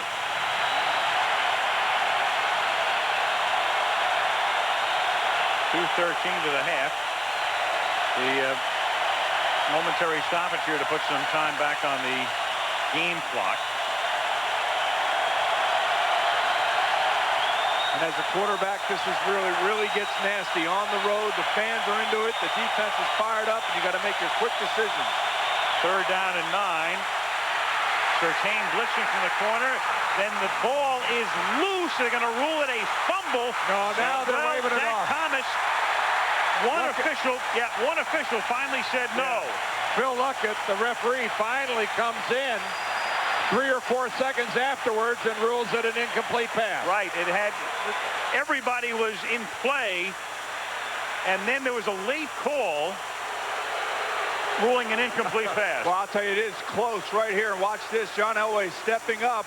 He's actually going down. Ooh, that's a fumble. Yes, it is. And it's Jason Taylor again. That's a fumble. His helmet. It's Jason Taylor one more time getting to John Elway, and that is, well, let me rephrase that. That should have been ruled a fumble. Yep. That is not a fumble. It should have been. Knocked it loose with his helmet, and again, it's one of those quirky plays. Even with replay, it still stays an incomplete pass because the whistle got blown. Here's Tom Ruin to punt. Buckley backs up all the way back to the 35-yard line. And Terrell swinging all the way across the field is out of bounds at the 50. The only thing on that last play, Al, I would have liked to have known when the whistle really did blow. Yes, me too. Because something tells me it didn't blow right away. I don't think so either. 1:49 left. This is the 2-minute warning. I guess they don't know Phil Luckett's name. They're yelling referee, and you know the rest. You know, I can understand from watching from behind how the referee couldn't see the fact that Jason Taylor's helmet hit the ball. But the thing that you and I were discussing was whether or not they blew the whistle on the moment that they saw it. It looked like there was some indecision there. There was. First down at the 50-yard line now for the Miami Dolphins after the punt. And Marino with 2 timeouts at his disposal. That pass is incomplete, intended for Aranda Gadsden, covered there by Torrey James. It's amazing when you're in the pocket and you drop back and you see the receiver and the DB is draped all over him. As a quarterback, you just cannot deliver the ball comfortably. You just don't feel very confident about putting it in there. And you can see right here, watch how they're right next to each other. There's no separation whatsoever. Word Velcro come to mind? You know, and again, it goes back to Aranda. He has 2 bad big toes, and he's not moving very good. 2nd down and 10. Marino throws over the middle, and that's broken up, intended for McDuffie, and getting a hand in there is the 10-year veteran Ray Crockett. 3rd down. 1,000 feet above Pro Player Stadium, the Budweiser blimp floating high above Pro Player Stadium. Built by the late Dolphins owner, Joe Robbie. The stadium was named for him for a number of years. I thought you were talking about the blimp there for a minute. Oh, yeah. Joe Robbie built the blimp. Oh, here we go. You see Ruddy now turning around, looking at Dan Marino, saying, "Okay, what are we doing here?" Going back to basics. Right, exactly. 3rd down and 10. And here comes the all-out blitz. And Marino has to get rid of it in a hurry. And Nate Jackett is able to adjust and make the catch despite the coverage by Torrey James. Nate, who caught 5 balls last week. A 29-yard pickup here. A kid out of San Diego State, drafted by Indianapolis, released by them, picked up this summer by the Dolphins, and has spent time mainly on special teams. Again, in the face of the blitz, the quarterback does not panic. Danny throws it up down the sideline, and Jaquette makes the play on a DB who's got his back turned. Now Marino saving those 2 timeouts. It's Stanley Pritchett, the fullback. Good call, and a first down inside the 10, 1st and goal. A first down and a stoppage of the clock. So that was good execution by the Miami Dolphins. They got the long completion. They were at a good pace in getting up to the line of scrimmage, and they ran a play, picked up 11 or 12 yards, and stopped the clock. This was really nicely done. You could see the blitz on the previous play, and Marino standing in there and giving his receiver a chance to come back to the underthrown ball, one of the more difficult situations the DB finds himself in. 1st and goal from the 9. 4-man rush. Marino throws, and it is caught in the end zone by Thomas.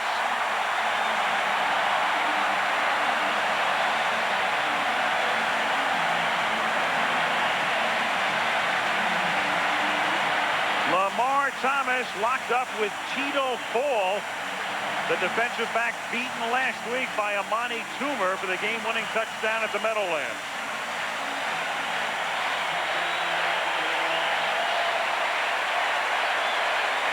Again, it's just a nice throw to the outside. It's kind of a fade route, and you try to throw it behind the head of the defensive back. And defensive back, that's called ball skills, getting up there and going after the football, something Tito didn't do in that particular play. Mate for the point after. Thomas had not caught a touchdown pass since the 3rd week of the season. And for Dan Marino, that is career touchdown pass number 404. But I think it tells you everything that we need to know for this game about where the Dolphins are offensively in either running or throwing the football. 1st and goal at the 9-yard line with 2 timeouts remaining. They go to the shotgun formation. They are using their strength.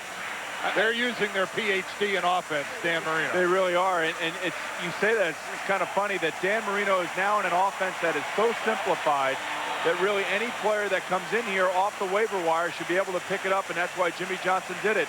Plus the combination of young receivers and young running backs takes the onus off of them mentally and emotionally, but it really puts the handcuffs on Dan Marino. But they had plenty of time to run the football if they would have wanted to.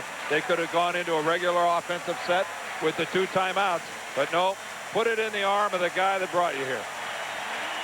Dan Marino, that's 19 this year for Dan, and the 404, of course, is a record. More than a record. By plenty. Oh, he's got more touchdown passes than some franchises. 16 years, and Dan wants to stick around for a while. He is not thinking about retirement. It's a bouncing ball fielded at the 16-yard line. This is Detron Smith, a backup fullback, taking it up to the 31-yard line with 50 seconds remaining in the half. And Elway has 2 timeouts. 10-7 Denver.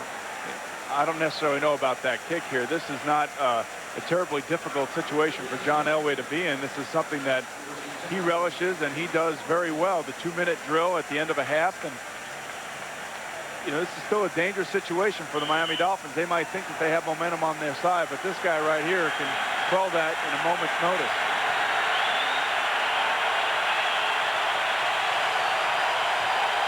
First and 10 from the 31 in this battle of the quarterback class of '83.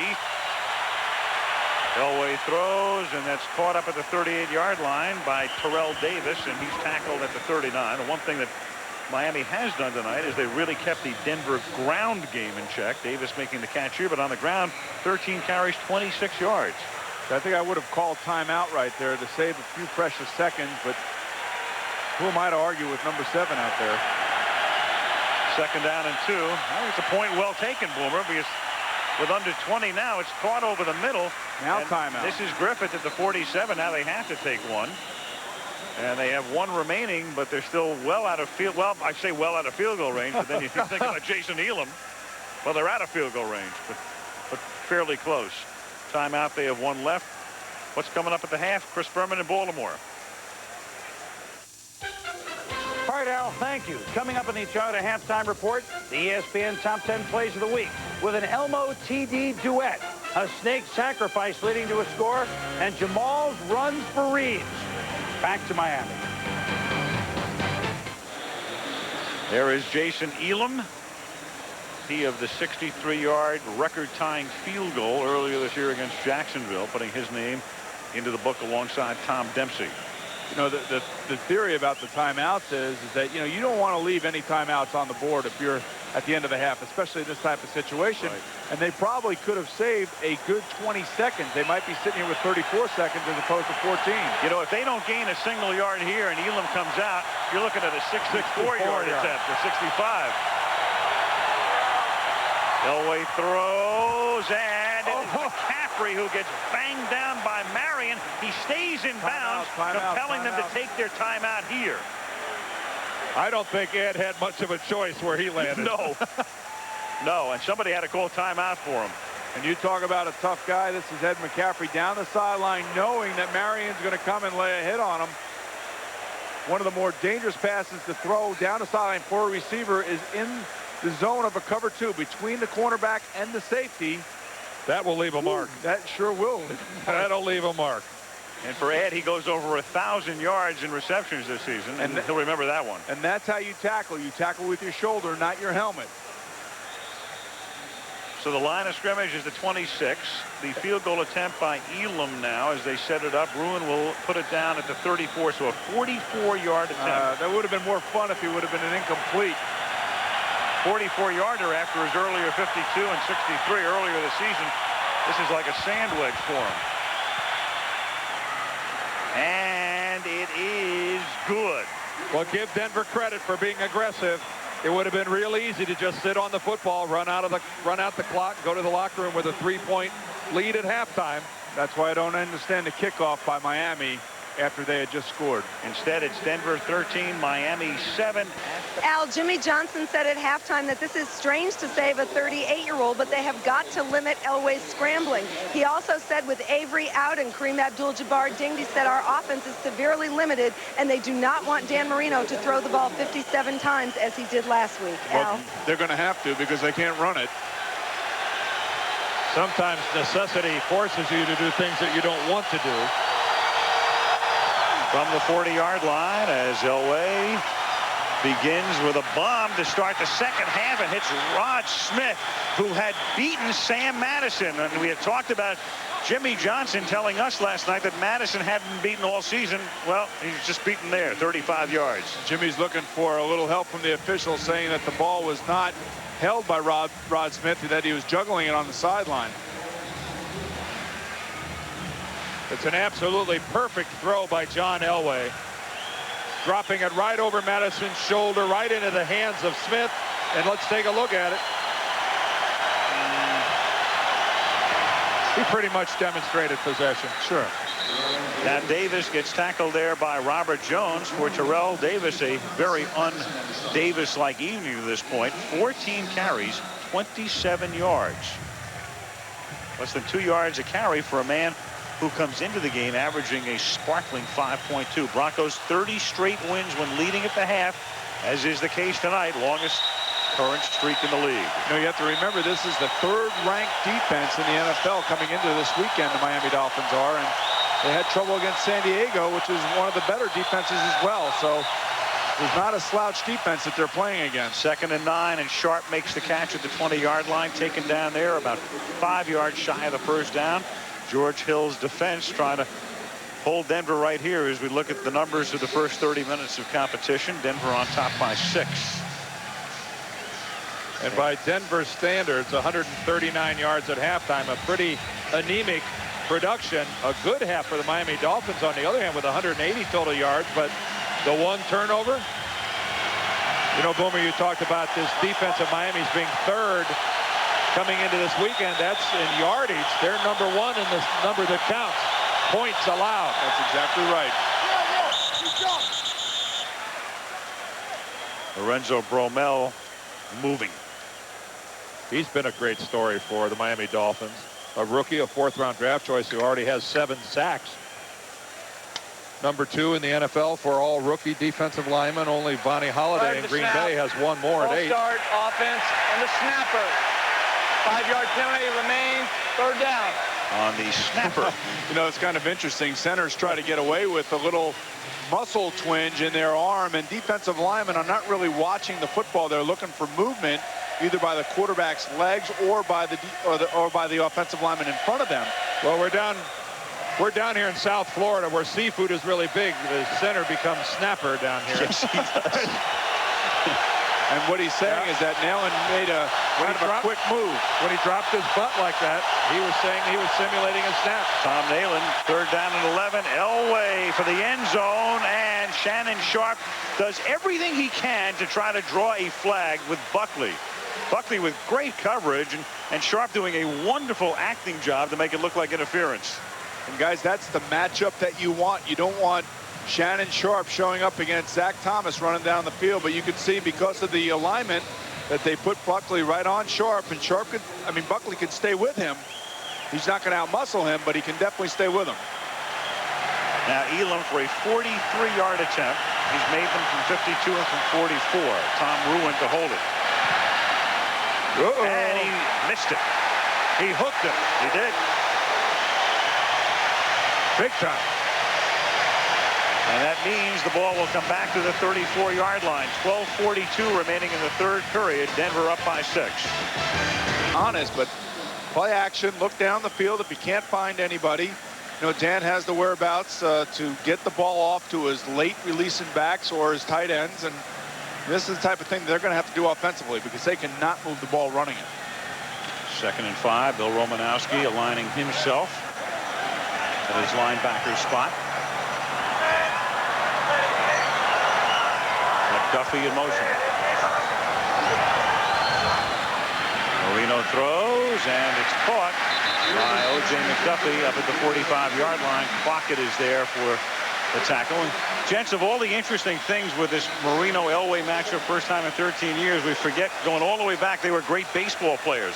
And in 1979, as we watch the completion here, the Kansas City Royals drafted Dan Marino in the 4th round and John Elway in the 18th round. So Marino and Elway could have been teammates with George Brett. That would have made Whitey Herzog a happy man. and neither chose to sign, though Elway was subsequently drafted by the Yankees and did play 1 season of minor league ball for the Yanks. Abdul-Jabbar tackled at the line of scrimmage. A lot of people drafted John Elway and didn't get his services. You stop and think that this guy could have played his football career in Baltimore. The Colts then were by the Bay, and John made it known no way was that going to happen. And Denver, for a whole bunch of players and whatnot, ended up with the rights to John Elway, and the rest, as they say, we all know what happened. 2nd and 11, 10:40 to go in the 3rd. Chris Hinton, one of the guys that ended up going to Baltimore for Elway. Good player. Marino throws, caught by Thomas, and Thomas is able to get free for the touchdown, his 2nd. Oh boy, did George Coghill make a mistake. He went for the interception as opposed to playing the man and the football. And again, that was that seam throw against that cover 2, and he threw it to the sideline. You saw Brock Marion just absolutely lay out Ed McCaffrey of the Broncos, and this time Coghill goes for the football as opposed to for the man. He's still got enough gun in his arm, I can tell you that. And, a dangerous play by a safety. And Thomas just does it easily, the rest on his own. So Miami with the lead. Mate's kick gives them the lead. And in Thomas's 6-year career, this is the first time he has scored 2 touchdowns in a game, and he couldn't have picked a better time. 14-13.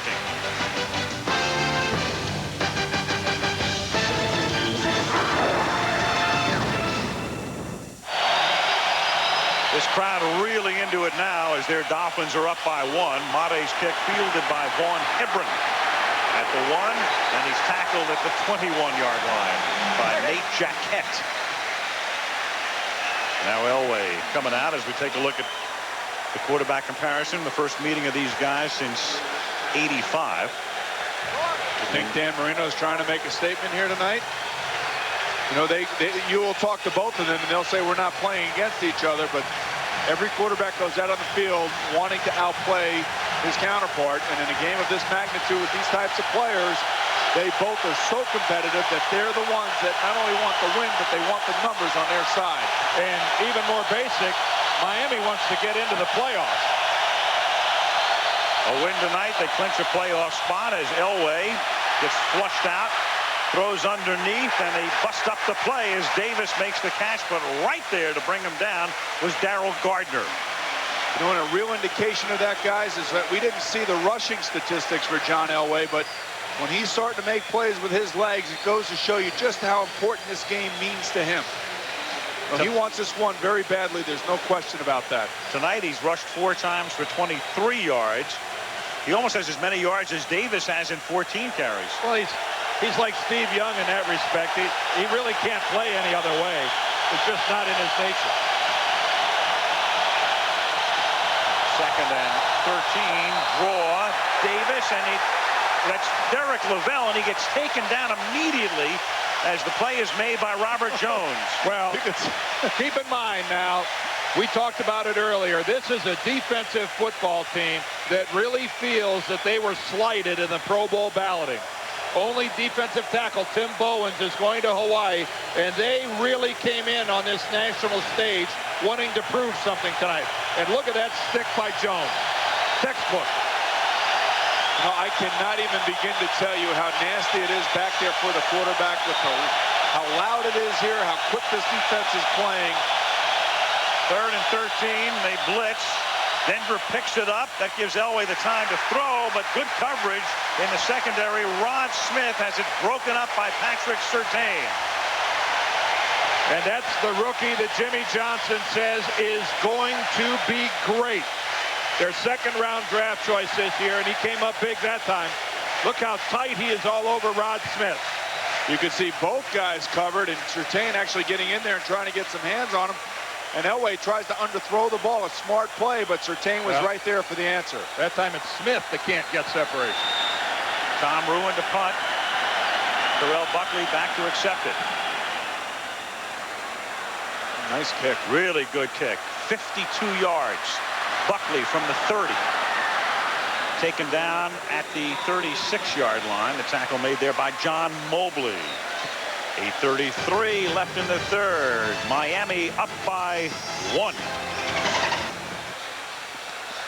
Well, the Denver Broncos now defensively, as their team is down by a point after the last Miami drive resulted in the Lamar Thomas touchdown. Neil Smith again is not playing tonight, inactive. On the shelf. Hope to have him back next week, says Mike Shanahan. In the meantime, John Avery, who went in for x-rays on his ankle, is fine. In fact, he's back in the game as the ace back in this set. And on 1st down, a quick throw over the middle to the tight end. That is Troy Drayton up to the 43-yard line for a gain of 7. That'll make it 2nd down and 3. The old adage about blitzing Dan Marino, and sometimes the price you pay because of how quickly he makes a decision and how even quicker than that he delivers the football. Boomer, all these years we've been watching it, it's still a beautiful thing to see. It really is. And one of the things that Greg Robinson, the defensive coordinator for the Broncos, has to figure out is, you know, when to blitz him, when not to blitz him, and when to put pressure on these receivers. They've kind of let the receivers get off the line of scrimmage a little bit too easily tonight. On 2nd and 2. Back to the ground. Avery cuts it back. Great move.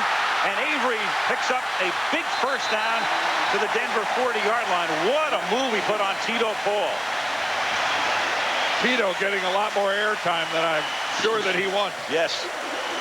In the last 8 days. You know, Tito is a wonderful athlete. I've actually played with him in Cincinnati and Arizona, and tonight he's had an opportunity to make 2 plays that he wasn't able to make, and right here's one of them. That's what we call a whiff. And you talked about the quickness, however, of Avery and what he can do when he has the football. And this is just a cutback. He starts one way and then cuts all the way against the grain. A good way to play against an over-pursuing defense like the Denver Broncos. From the 40-yard line, Marino over the middle, guns that one to his tight end, Drayton. So 2 passes to Drayton on this drive. First down, tackled by Coghill at the 20.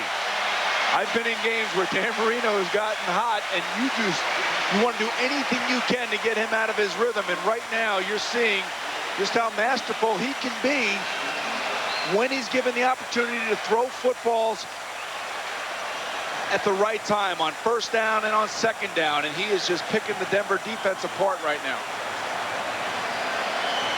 He doesn't have to throw. He's throwing when he wants to right now. First down at the 19 with 6:40 to go in the third. To the ground again to Avery. And Avery gets stopped after a gain of 1, maybe 2 by Steve Atwater. Marino tonight, a good night statistically. His rating computes to 128. And the interesting thing about Dan, all season long and going back to the middle of last year, he has not had a single game where his pass rating has been over 100. That's what, like 19 games, exactly. I believe. But you know what? Dan Marino is a prime-time player, guys. We all know that. And tonight, this game has been billed a match between he and John Elway, and both are going toe-to-toe. And right now, you would say that Dan Marino is on his game. 2nd and 8, and Marino throws. Adjusting is Thomas, a touchdown. That's the hat trick for him. And here goes the 3rd ball up into the stands. What a night for Lamar Thomas. Played collegiately here for the Hurricanes. Oh. Guy had 2 touchdowns coming into the game tonight. None since week 3. Look at this adjustment to the ball and then the grab over Darian Gordon. Fabulous. What a great catch. And how many times have we seen that this year? The underthrown go pattern, and the DBs are unable to adjust to make a play. Mate for the point after. 2 quick Miami strikes here in the 3rd quarter. 5:53 left in the 3rd. It's Miami 21, Denver 13. Dan Marino and Lamar Thomas have now combined for 3 touchdown passes in a span of 10 minutes, 1 second. Dan has completed his last 9 straight.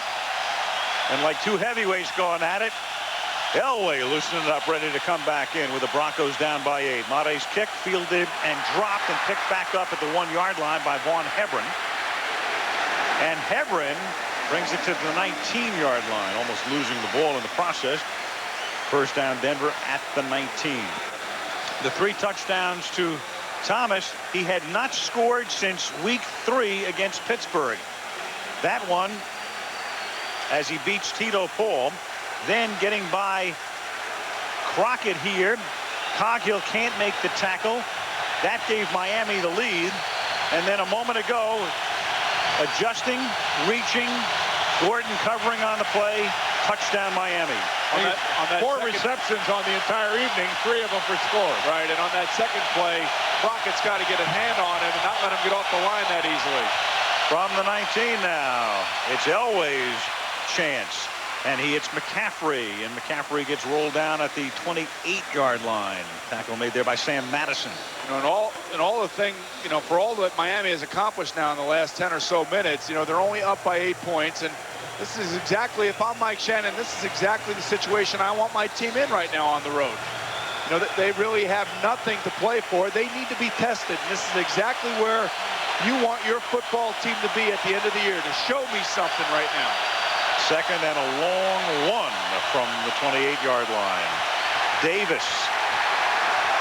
And Davis thrusting forward, comes close to picking up the first down. Jason Taylor is there with under 5 minutes to play in the 3rd. Dan, that might have been his best run of the night right there, because he would have gotten stopped, and it looks like he lunged forward enough for a first down.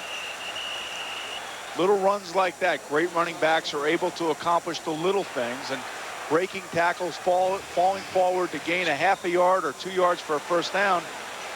This is why he's one of the best in the league right now. And it really, again, though, You're right, Boomer. It was a fine effort by Terrell Davis. But again, you just have to continue to praise this defensive unit of the Miami Dolphins. Every yard for the Broncos tonight is something they have had to scratch for. Everything's been contested. And we'll see some more balls thrown downfield. I guarantee it. With the way Madison and Buckley are playing, coming out in the second half, Elway got a chance to throw it down to Rod Smith. I wouldn't be surprised if we see a few more of those plays right here along this part of the game. And it's what Buckley and Madison have seen all year. They're in this press coverage against every team they play every down. It's all they do. Oh, I talked to Buckley before the game. He goes, hey, man, I'm matched up. I'm ready to go. Come on, throw the ball at me. First down at the 29-yard line. And on an end around, the Dolphins sniff that one out. And the speed of Jason Taylor takes care of Rod Smith.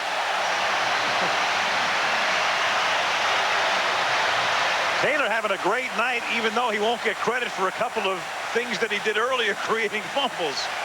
He knocked the ball loose from John Elway a couple times in the first half. And this is just, again, an illustration of Jason Taylor and his remarkable athleticism and speed. Look at that burst as he gets inside Carswell. He looks like a power forward. Oh, what acceleration. I was down next to him on the field. He looked like a power forward. I'll guarantee you Karl Malone's not that fast.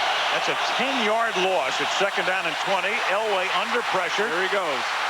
And at the age of 38, still nimble enough to get up to the 35-yard line, breaking a tackle earlier by Shane Burton earlier in the play and picking up 16, setting up 3rd and 4.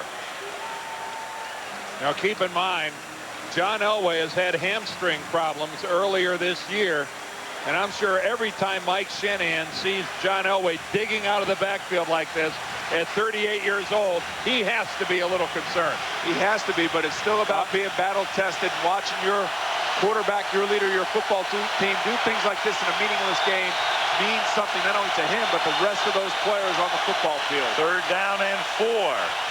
And that's tipped and incomplete. And the Miami defense does its job. So the offense has taken the lead. They've scored twice in 2 possessions. The defense will get the ball back. Now for the offense, it's 4th and 4. Boy, it's pressure and emotion, and you can feel it in this building right now. The Dolphins feed off of that here, and that's something that Jimmy Johnson wanted to instill in this building, was a distinct home field advantage. Tom Ruin to punt. Terrell Buckley back to receive it. Low liner.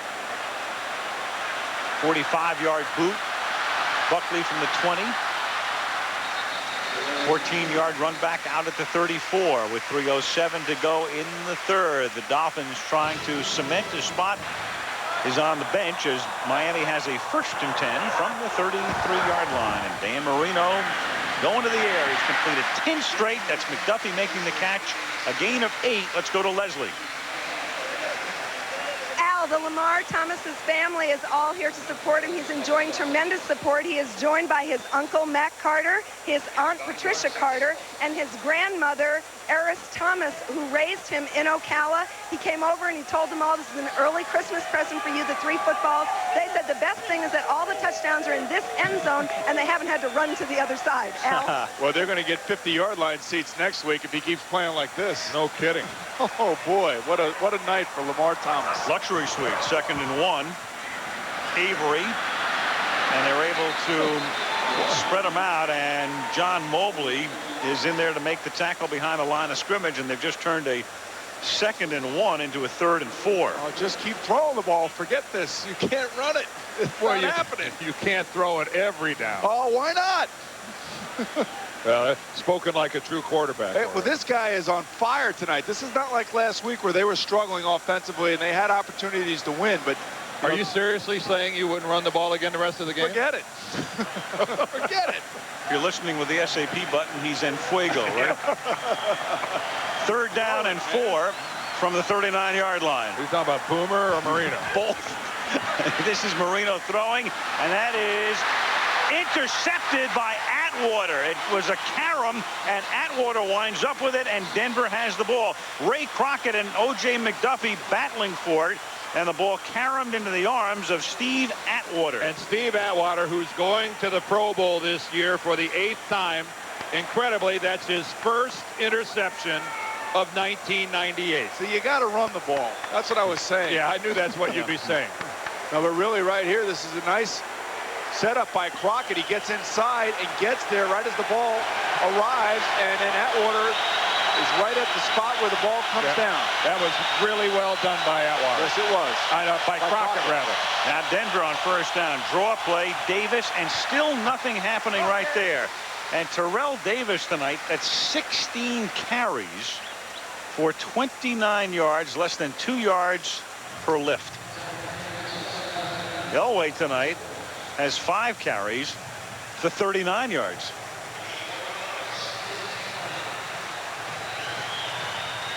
So who would have thunk this?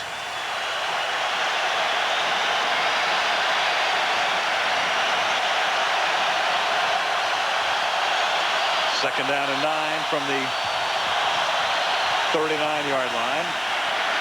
4-man rush. Enough heat put on Elway that he throws a wobbly duck that is incomplete, intended for Davis. Derek Rogers back there covering, and Jason Taylor coming out holding his arm. You know, if John Elway could get just a little bit more time, he's got McCaffrey wide open over the middle, about 15 yards deep. But he's kind of the pocket is kind of collapsing. They're coming around the corner, and they're doing a good job of keeping him in the pocket right now. You know, they've been burned, and I'm sure they've been told on the sideline, stay in your rush lanes. Stay in your rush lanes. Do not let John Elway beat us with his legs. Taylor out. There's Bromell with his 7 sacks in there on 3rd down and 9. Elway, and they have him around the shirt, and that's a backward pass, so it's a live football, and it's picked up by Miami. They're ruling it dead. They're going to rule that dead. Jerry Wilson picks it up. If they're ruling it dead, I don't think there's a chance in 10,000 that wasn't a backward pass. Yeah, Phil Luckett waved it off. Zach Thomas created it. He was the guy who got Elway's arm. This has got to be a backward pass. That's what Jimmy's arguing. Jimmy's going to be apoplectic because this is another call that's going to go against him. What an amazing set of circumstances for these officials, boy, I'll tell you. And you can hear the fans see it on the big board up top, and they're reacting to it. And take a look. Zach Thomas pulls John around. He's at the 46.5-yard line, and the ball lands on the 48. That is a fumble, and it is a lousy call. Well, I mean, I think we're pretty fair to the officials, and we've tried to be on this show through the years, but I mean, this crew has just had a miserable month. Miserable. Ruins kick. Can Denver down it? And they do at the 1-yard line. So instead of Miami having the ball at about the Denver 40, they have it at the 1. And Jimmy, I don't blame you. An outstanding stand by Miami defensively, notwithstanding that it should have been their ball. The referee does his job correctly, the first part of it, in determining that it is a pass, not a fumble, but that's only half of the job. It has to be a forward pass. That was certainly a backwards pass and a live football. The interesting thing is did they pick the ball up, and how far did they run it down? It doesn't matter because he's blowing the whistle. Yeah, I know that, but I'm just saying it should have probably been. I can't see how he got it to about the 40, I thought.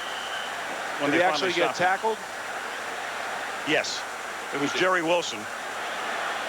And he did get tackled. The thing is that the officials have a tough enough job as it is, but when calls like that go awry, you're talking about teams that are going for playoffs, coaches that have jobs, players that are affected by. Well, in the meantime, they have to get out of the end zone here, and they do here as John Avery takes it up to the 1.5. Monday Night Football being brought to you by Cadillac and your Cadillac dealers. Southwest Airlines, proud sponsor of the NFL and official airline of the Super Bowl. And by 20th Century Fox's The Thin Red Line, the most anticipated movie of the year. And by the way, Al, if you're keeping score at home, another instance where replay would not have corrected it. Absolutely. Replay is not the panacea, but it certainly would help. Not tonight, though. End of 3. Miami 21, Denver 13. John Elway and he and the Broncos have been the beneficiaries of 3 atrocious calls by the officials tonight. This last one precipitating that Jimmy Johnson reaction.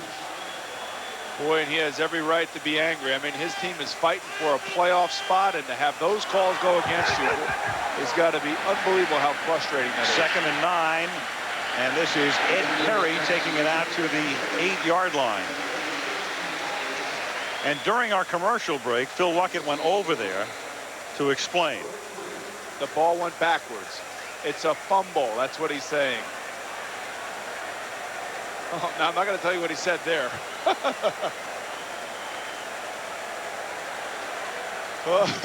I could lip read the adjective. Yeah.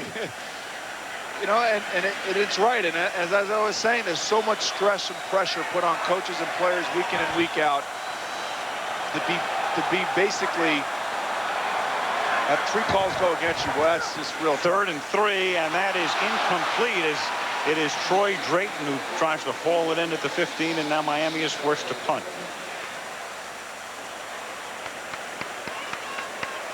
Again, and we mentioned it a couple of times earlier, but if you weren't with us, Jimmy Johnson's mother passed away last night in Port Arthur, Texas. So for Jimmy, it's just an emotionally racking night along the sideline to begin with. I don't know how he can do it, to be honest with you. I mean, it's not an easy thing to coach in the NFL, but to have that hanging on your heart too, boy. And Jimmy very close with his parents as George Coghill accepts this kick off the foot of Wilmsmeyer and brings it back to the 41-yard line. So very good position now for the Broncos, who trail by 8 a minute into the 4th.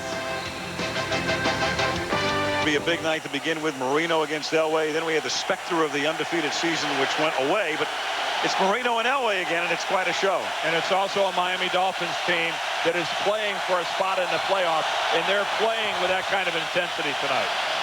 1st and 10, Elway going deep, and it is not in bounds. Rod Smith with the coverage by Sam Madison, and the side judge is right down there to say he wasn't in, and that was Laird Hayes, the side judge, making that call. And it looks from here he made the right call. So, you know, you got to give him credit when they make the calls right. And you see right here, Smith steps out right there. But we're going to see some more of that tonight as the night goes on, just because of that particular type of coverage and how aggressive they are. We keep talking about it. The opportunities for plays are there. 2nd and 10. Davis squirts through the middle. Flag comes in. Terrell's longest carry of the night, 9 yards. We'll have holding here. So no ground game at all for the Broncos tonight, and that's kind of front page news. There's no ground for either team. And Holding, offense, number 66. 10 yards, remains, 2nd down. This Dolphin defense makes you make decisions quickly, and they force you into situations with their penetration and their speed, and whether it be the running back or whether it be the quarterback or the receivers down the field, you have to be on target and you have to make them right. And for most of the game tonight, the Denver Broncos have been off in their decision making. Well, this is a well-schooled unit. George Hill, their defensive coordinator, 65 years old. A lot of wisdom going into this group. 2nd down and 20. And there's another flag, and there's no play. This play was whistled dead before it started.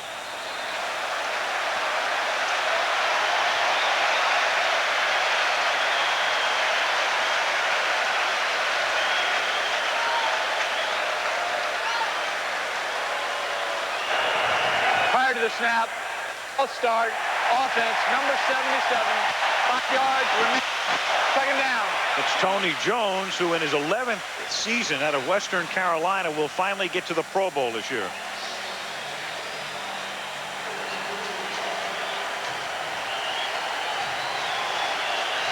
Interesting now, you know, the Broncos are getting a little bit of their own medicine here. The noise in this stadium is really heating up, and the defense feeds off of that emotionally, and they just jack themselves up that much more. 2nd down and 25. Elway, a ton of time, throws an out for McCaffrey, and that's broken up by Buckley. Right on him, too. I mean, right there. It is hard to stick with a guy who comes back as far as Ed McCaffrey came back to help out John Elway.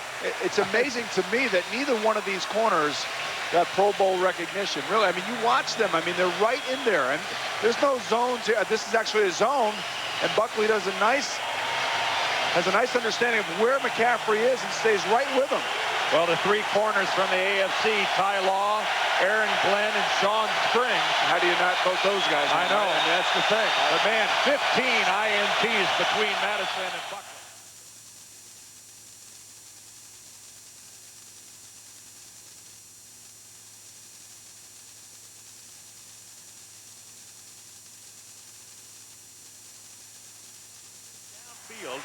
And Lorenzo Bromell makes the acquaintance of John Elway as that pass is launched.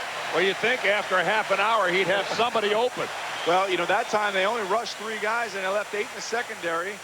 And really, very few balls have been uncontested by the defense tonight. You can see right here, John Elway takes a pop. And I mean, again, Terrell Buckley right there where the football is. And you can't say enough good things about these guys back in the secondary of the Dolphins. O.J. McDuffie goes back to receive this Tom Ruin wobbly kick.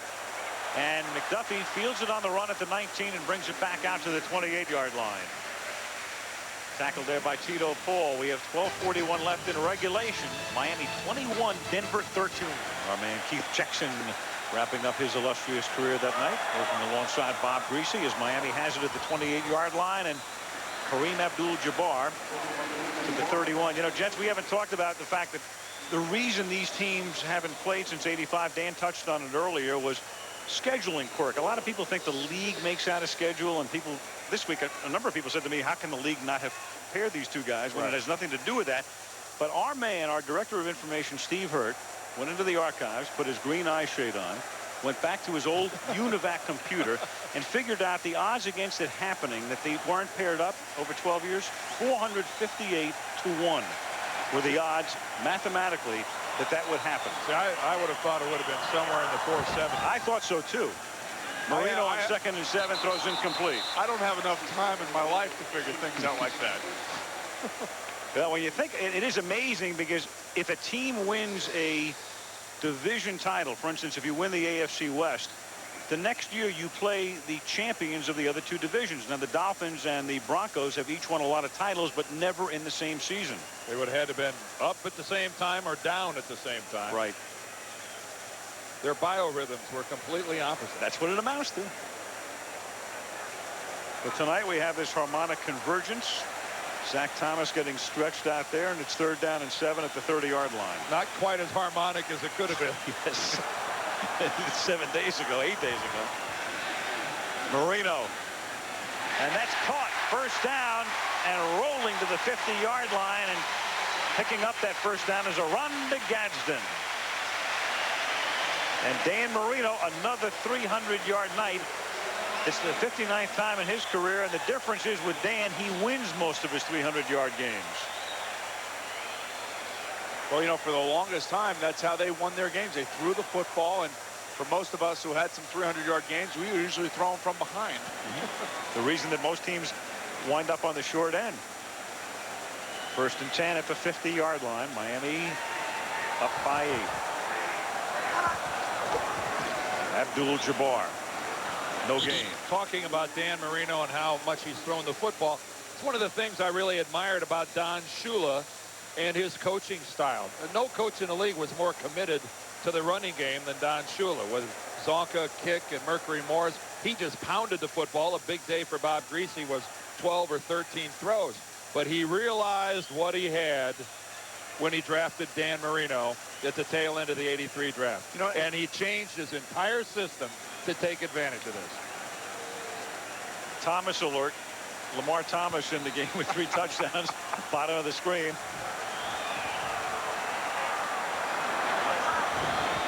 On 2nd and 10. Marino escaping, throwing for Jaquette, and incomplete. Nate covered by Ray Crockett on the play. You know, I don't really care how good you are, but when you have guys draped around you and you have pressure coming in up the middle in the form of Glenn Cordrez, those are the types of things that force inaccuracy. And you can see the pressure right here coming right up the middle. You have a little play fake, so you turn your head, and there goes Cordrez right past him, but he's got a hold of him. It's very disconcerting for a quarterback. A pretty effective job by Jabbar of getting something on Contreras, rerouting him enough that all he got was a hand on Marino. But you're right, it was enough to disrupt the pass. But you got to come after the guy. Can't let him sit back there. 3rd and 10. Marino and nobody home. Nobody even close to that one. Jaquette, I guess, the closest to that pass, but he was 10 yards away. You know, interesting, in this particular series, there are a couple passes that went awry on him, and I think there was a little miscommunication between he and one of his young receivers. This time it looks like he's trying to get it to O.J. McDuffie, and I think that he was a little bit off base with him. Tonight's aerial shots provided by the Bud 1 airship hovering high above Pro Player Stadium here in Miami. Wilmsmeyer to punt. And pooches it to the 12-yard line where it's fair caught by Coghill. Darian Gordon getting a rest and Coghill there to return it. 10:09 left in regulation. Denver has the ball back. Denver first and 10 from the 12. Elway has missed 6 in a row and make that 7, but there's a flag down. Holding. You know it's going to be holding, and Jason Taylor is in the midst of it again. This was a full-blown tackle here. You know, Miami has not had a single penalty assessed against them tonight. If this one's accepted, this will be the 8th on Denver.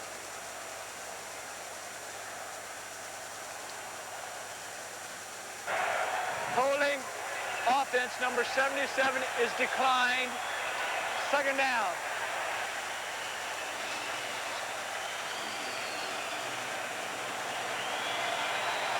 77 is Tony Jones at the top of your screen.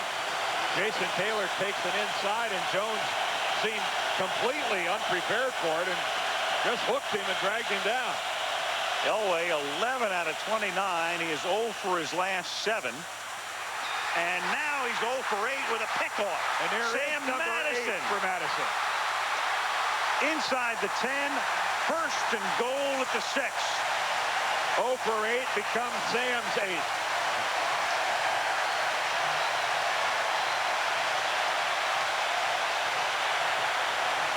You run out of superlatives for this Miami Dolphins defense. You know, it's about pressure, it's about man coverage, and Madison this time shows great ball skills, the ability to turn around and make a play on an underthrown ball. John tries to underthrow it to give Smith a chance to make a play, but it's about pressure. It's about guys getting downfield and sticking with their receivers. And look at the ball skills that Madison has to be able to turn around and make a play on it. You see this time and again every week. You look at DBs and you say, who has got the ball skills to go after that football? And certainly Madison and Buckley have shown that they have those skills tonight. Boy, what a play that is. 28 Dolphin interceptions this season. 8 for Sam. The 28 tops in the league by far. 1st and goal from the 6-yard line. Out of the eye, a little toss to Abdul-Jabbar, and he gets taken down for a loss at the 9-yard line. Keith Traylor with the tackle. Just to give you an indication of those 28 interceptions as we look at Sam Madison in action again. And Boomer's right on about the ball handling skills. Just keep in mind, Buckley and Madison have 16 interceptions between the two of them. The Denver Broncos as a team only have 17. And that rating for John Elway, 37.4 coming into the game, 95.6 for the season. That's his career high. A miserable night for John, courtesy of the Dolphins. 2nd and goal, play clock down to 1. Abdul-Jabbar to the 8-yard line. He's going to set up a 3rd down and goal. You know, the interesting thing is that I'm watching the body language of Dan Marino, and he is really one of the more demonstrative players in the game today, and you could see that he's frustrated by those first 2 calls. You know, he wants to throw the ball. When they got down there the last time, 1st down, they throw it to Lamar Thomas for a touchdown, and they're unable to get anything done on the ground. So now you stick your player, it's 3rd and 8, and you stick him in a situation where you know he has to throw. Dan Marino's a quarterback that Bobby Lane would love. An in-your-face, chew you out if you do something wrong, pat you on the back if you do something well. And watch the outside guys. They're locked up again one-on-one. On 3rd and goal, it is caught, and Austin takes the defender into the end zone for the touchdown. He dragged Torrey James over the goal line.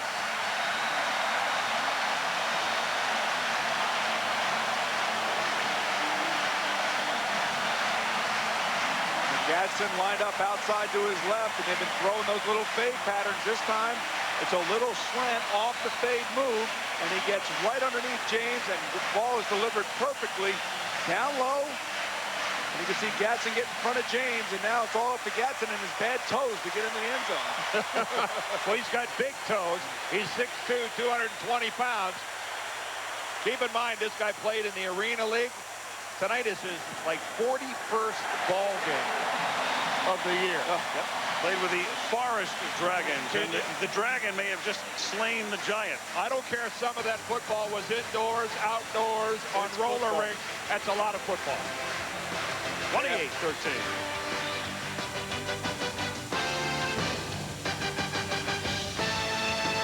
And in Miami, the kickoff here fielded by Vaughn Hebron. And Vaughn with a big run back out in front, and he's going to put Denver right back into the game. The Broncos haven't had a kickoff return for a touchdown since 1972, and Vaughn Hebron takes it back 95 yards. The Denver Broncos have gone 408 games without a kickoff return for a touchdown. And Rick Dennison, happy, happy, happy, happy. Are you kidding me? Oh, boy. And the Broncos were ready to put Bubby Brister back into the game here, and Elway was going to get the rest of the night off.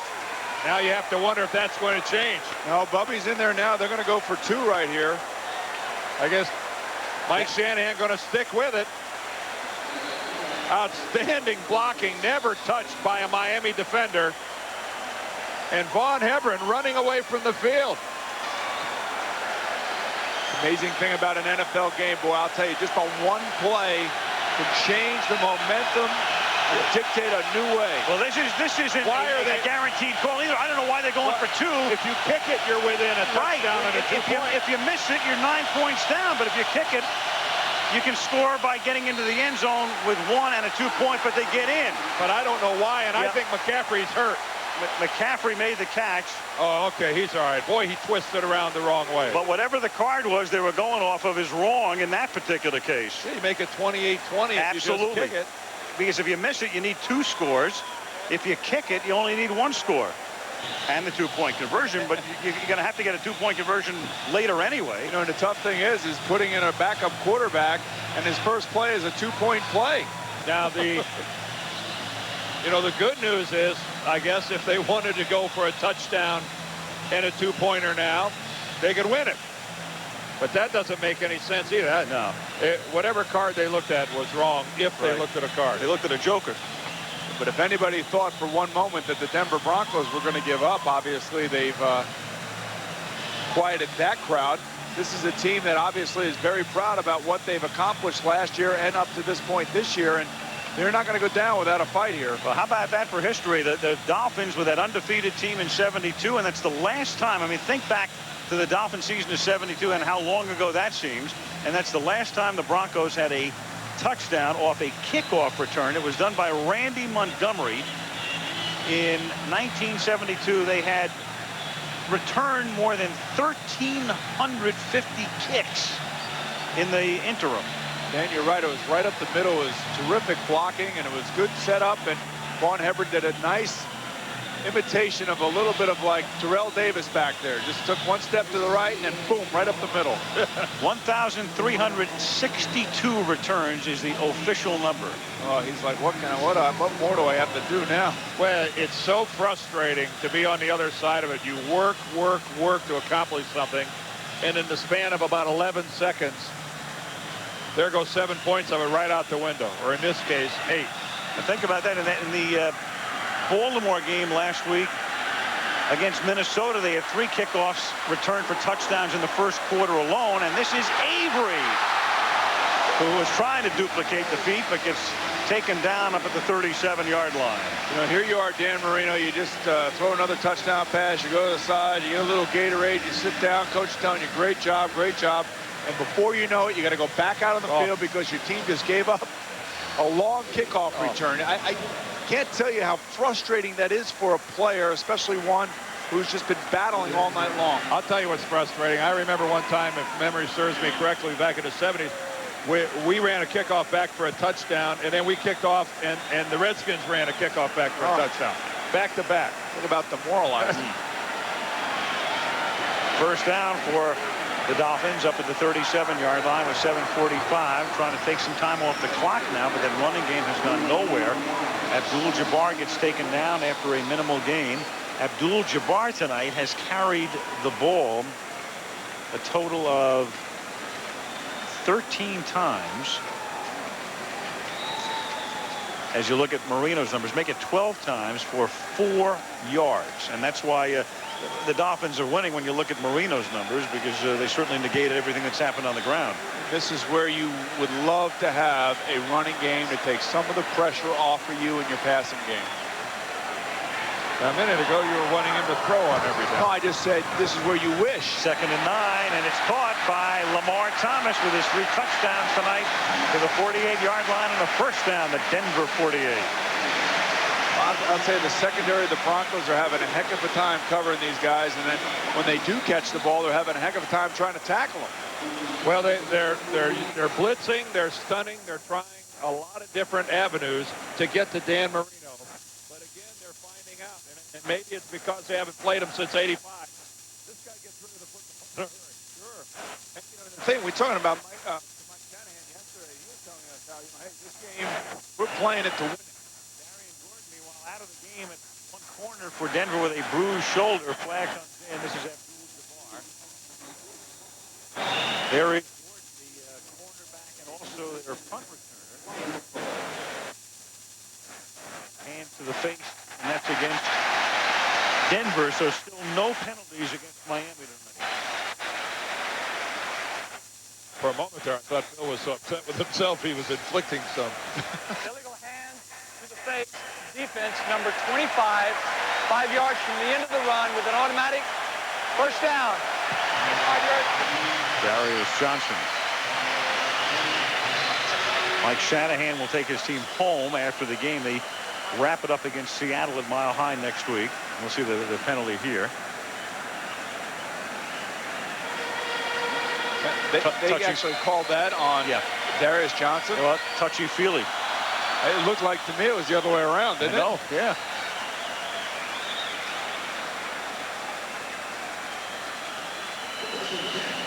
First down. Broncos home next week and then off. Remember the wild card week. They have the bye, and their next meaningful game is the weekend of the 9th.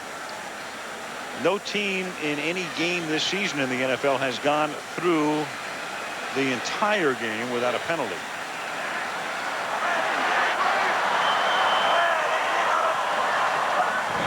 And this is Abdul-Jabbar.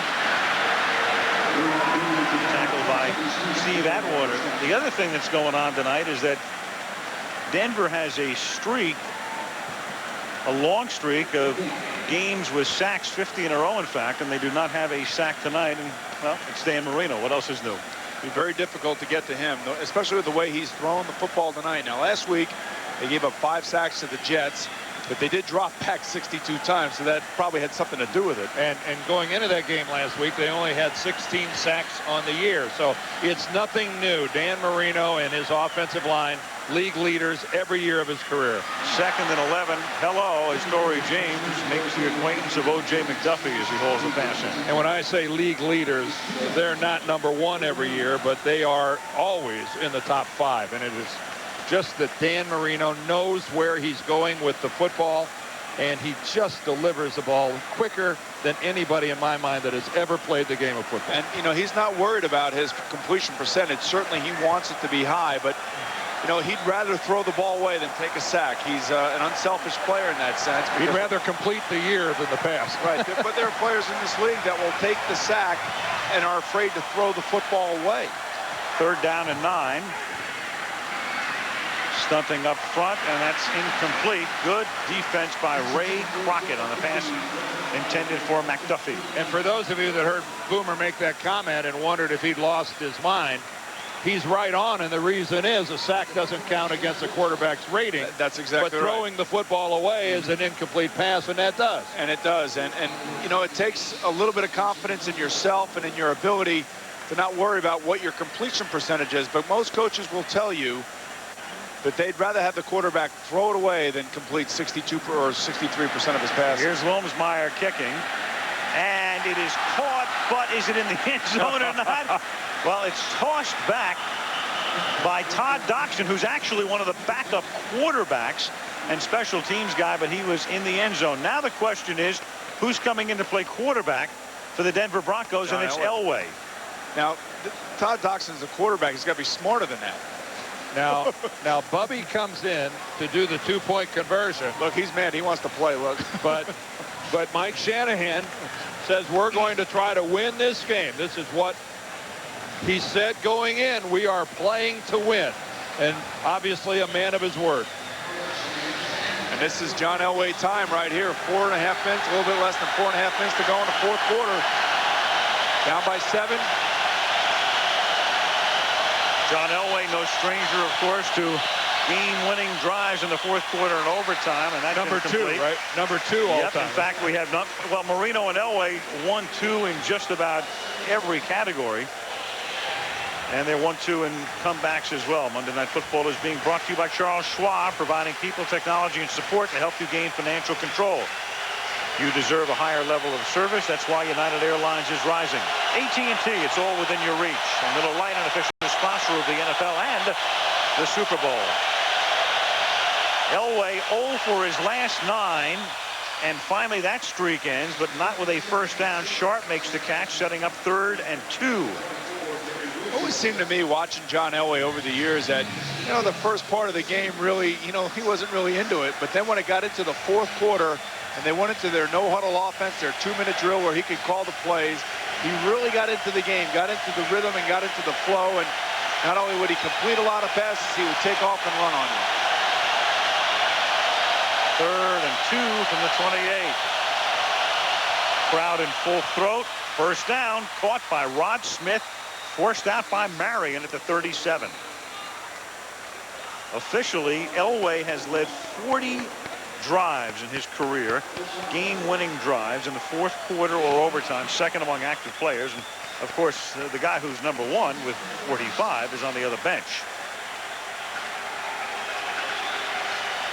And that's a drive that puts a team in the lead to stay in the regular season. You see those numbers all over the joint, but those are the official numbers. Marino 45, Elway 40. 1st and 10 from the 37-yard line. And that is not caught by Smith, who adjusted on the back pedal and couldn't haul it in. That was almost the exact same play that they were picked off by Madison on. This time Smith was running up the field straight. And again, John tries to underthrow the football, and Smith really should have made this play. This is a play that he normally makes, and Patrick Surtain was right there, but it's a play that Rod Smith normally, you could see he was upset with himself by not making it.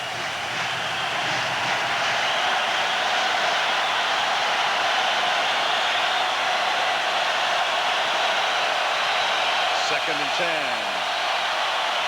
Elway, that's dropped by Willie Green. Buckley with the coverage. 3rd and 10 now. He's right there again. It looked like to me he got his hand in there a little bit, but you can't say enough good things again about this secondary. They're right there, right where the ball is being thrown. They're right on the money, and boy, are they aggressive. Let's take a look here. This time John throws the slant inside. Green probably should have had that one as well.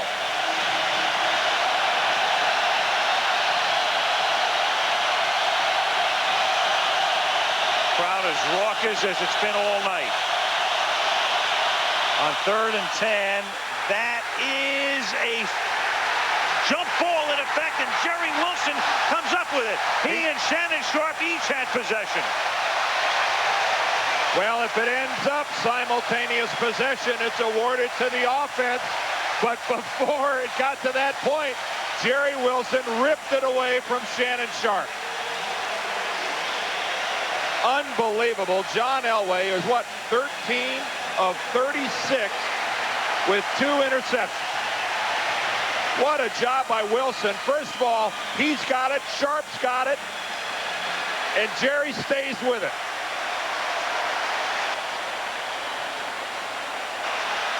Wilson has more of it there. Sharp ends up with more of it there, I think, and then Wilson gets it back. Boy, that's really big-time stuff. And this is Avery. And for Jerry Wilson, who is in his 4th season, that's his first career interception. Now the Broncos will start to call timeout here to save some time, so it's a good move by Mike Shanahan to do this. It's a great move. On the other side of that, you've got to stop him. Otherwise, you've wasted your timeouts.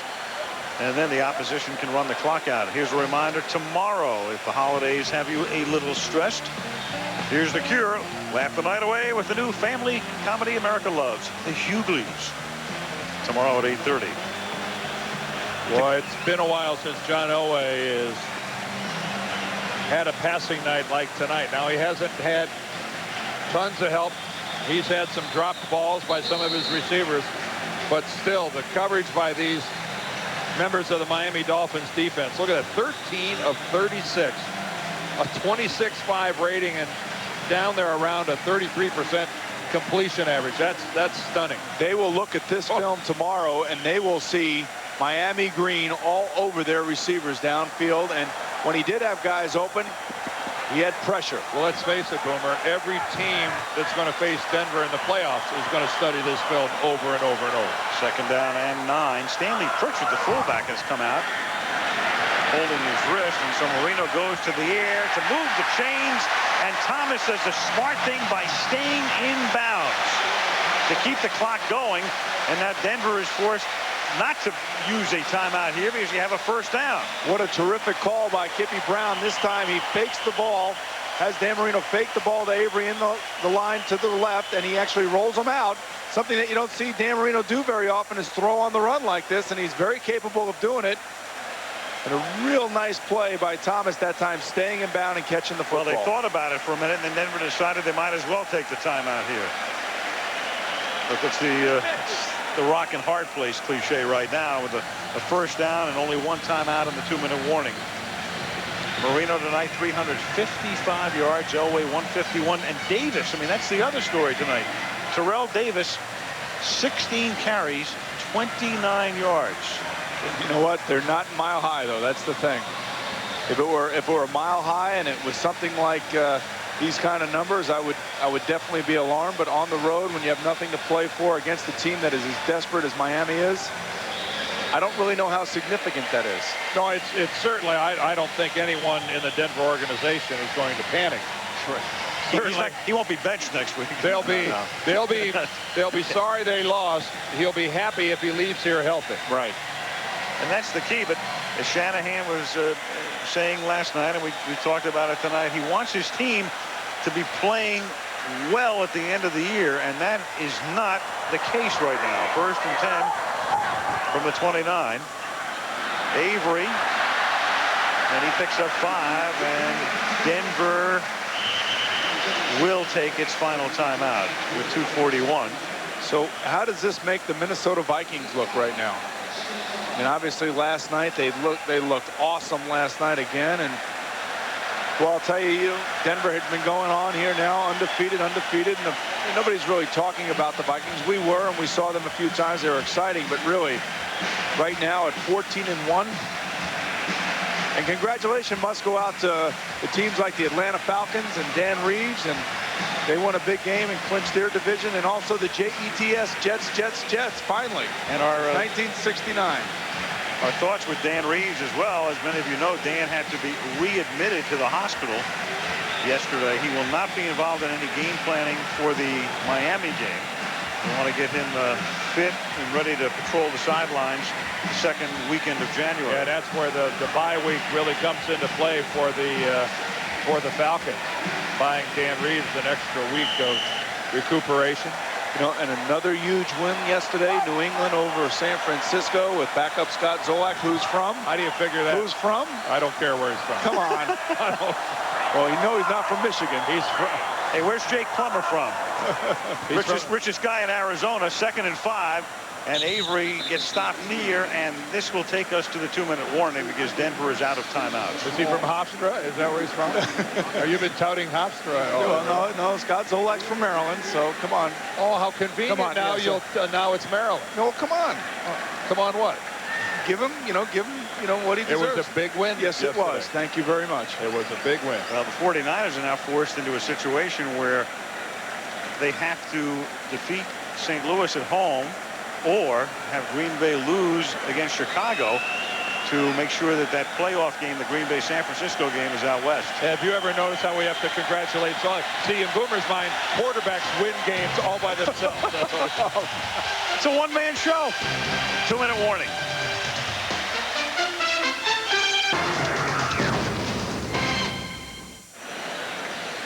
With 2 minutes to go, it's third down now, 3rd and 4. A reminder to stay tuned to ABC after the game for the late local news or other programming, or if you'd like to see a post-game show, go over to ESPN. 3rd down and 4. If they don't pick it up, Jimmy Johnson has an interesting choice coming up here with a 7-point lead. They need 4, don't come close. Now they have the ball at the 24.5. Do you go with Mate to kick a 41 or 42-yard field goal? If he misses, Denver's going to get the ball at the 32 with about 1 minute and 15 seconds remaining. Well, the one thing you do know is he'll let the clock run all the way down, and they'll probably take a timeout with about, what do you say, about 1 minute and 10 seconds? Well, I don't think you have a choice. Of course you kick the field goal. Well, your options aren't very attractive. They lost a couple yards on that last run. You got 4th and almost 6 yards. I know this might sound a little goofy, but what about a pooch? A pooch? Yep.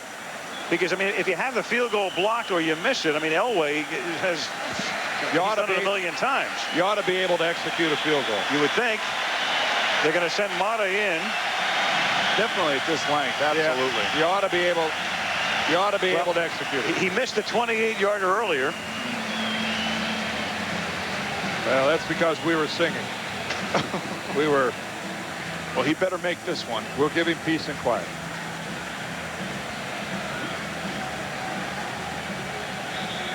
.75 seconds left. If Denver gets they'll get the ball back, but if they're in a position to win the game as Wayne Huizenga goes down onto the field, and his opposite number, the owner of the Broncos, Pat Bowlen, also on the sideline. Elway will have no timeouts, but John rarely needs them. Except he's going to have to play a lot better than he's played to this point in the game. This is a 43-yard attempt by Olindo Mate. And Olindo bangs it through. And that does everything but make it official. Unless, of course, Vaughn Hebron runs another kickback for a touchdown.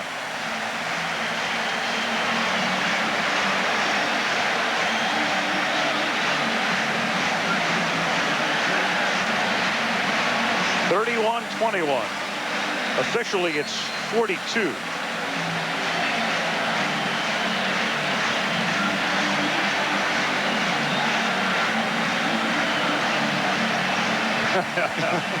Well, you don't think it means something? It sure does. It doesn't matter how much money you make or not, but the fact of the matter is you want to win these ball games, and certainly the Miami Dolphins came in here a little downtrodden after their loss last week to the New York Jets, who, by the way, really have played very well the last part of the season here. And Bill Parcells and those guys have done a great job in New York. Yes, we've noticed. You've only mentioned the Jets about 10 times. You know what? In the second half. We know you live on Long Island, Boomer. We got the point. It doesn't matter. You know, I played there and almost got killed there. The point is, what Miami knew was that they had Denver and Atlanta the last 2 weeks of the season. And if they lost both those games and Tennessee were to win this coming Saturday, they're out. But Miami's work isn't done, but Tennessee's work will be done as far as the playoffs are concerned if Miami holds on to this lead. Miami would be in. Oilers are out. This is Vaughn Hebron. Can he do it again? This time he's out of bounds at the 23.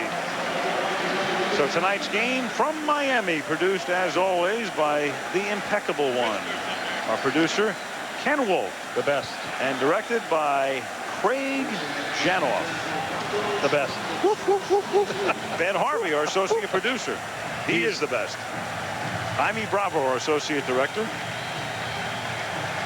Ed McKenna, our production manager, and the gang, Claude Phipps, Al Schmitz, Chris Pfeiffer, and Bill Boland, the guys who never sleep. America's Most Wanted. And our director of information, Steve Hurt. And our last guys as well from the 23-yard line. Brewster is in the game. Bubby throws. That's caught. And staying inbounds, Derek Lavelle up at the 35. So Brewster down by 10. I want to thank Lynn Vandenberg, who patrols our booth. Our statistician, George Hill, no relation to the Dolphins defensive coordinator. No, Lynn does a good job, and she's got to feed you guys. You guys are constantly eating up Well, here. you know, we're growing babies here. That's dropped by Ed McCaffrey, and our spotter is Malibu Kelly Hayes, who, as you know, Boomer lives in Aspen, and wants you to Aspen know, Kelly Hayes. he wants you to know that there's plenty of snow up there. Who just went to Napa this week, I hear, right? What are all these crumbs over here in front of you? Those are not crumbs. Those are shells from Joe Stonecraft. Oh, gotcha. Oh, it's the best part of this job. You get all kinds of free stuff. Oh, just wonderful. knock Lynn over, Oh. why don't you, Dan? Meanwhile, John Elway has not had a rating that low in a game since 1986. In the second half, Elway 6 out of 20 as Brewster gets sacked by Lorenzo Bromell. And so Miami was in the playoffs. Tennessee will be out. If Miami wins next week at Atlanta, and the Falcons have nothing at stake in that game, they're locked into the number 2 seed in the NFC West as the crowd departs here, then Miami would host a playoff game against either New England or Buffalo. Brewster launches one. Man, did he throw that Dade one. County. Oh, wow. Willie Green. I didn't know he could throw the ball that far. That's a good 65 yards in the air. That was pretty impressive. Not bad for, what is Bubby, 36 years old? Bubby is 36 years You know, old. let's talk about those 36, 37-year-olds, huh? They're all in the Pro Bowl. Well, let's talk about the Jets some more. Let's talk about the Cardinals. No, Hey, they got a shot. they sure do. Yep, he's just over the 20s. He threw it from about the 24-yard line. That ball landed about, what, the 12? That Whoa. was punt passing kick territory right there. 64 yards. Hey, you know what those two teams have in common, don't you? The Cardinals and the Jets. What? I don't play for them anymore. Yeah. Here's Green, and Green seeking to stop the clock. And he does, and there's time for one more play. But the Miami Dolphins will have cemented a spot in the playoffs on clearly a most bittersweet night for a very pained Dolphin head coach, Jimmy Johnson, losing his mother last night and somehow able to work his way through the game. And it's been a tough one for him, and they've overcome a lot tonight. I mean, they had the 3 atrocious officiating calls that all went against them. And give Jimmy Johnson credit. He had his guys ready to go tonight. They were emotional, and they were flying all around, especially on defense. And what can you say about Dan Marino, who had just really a terrific night, and Lamar Thomas, who really came up with some huge plays and gave some Christmas presents to his family in the end zone. Dan Marino and the Miami Dolphins head to postseason play as year 3 of the Johnson reign winds down, and the Broncos, who went 13-0, are now 13-2 with Seattle coming up and an off week. And certainly Mike Shanahan hoping, as we mentioned at the very outset, that history doesn't repeat in the form of 1996, when they didn't play a meaningful game for a long time and were upended in the playoffs by Jacksonville. So Miami wins it. The final score is the Dolphins 31 and the Broncos 21. We'll hear from Leslie and wrap it up from Miami in a minute.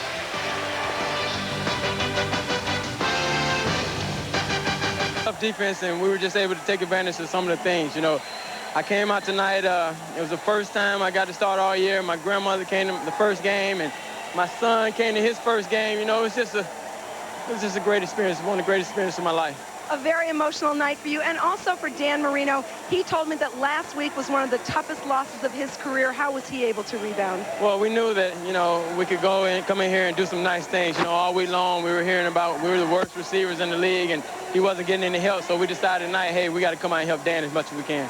You're now in the playoffs. You think you can go undefeated and maybe get to change right here in your own locker? Hey, that'll be great.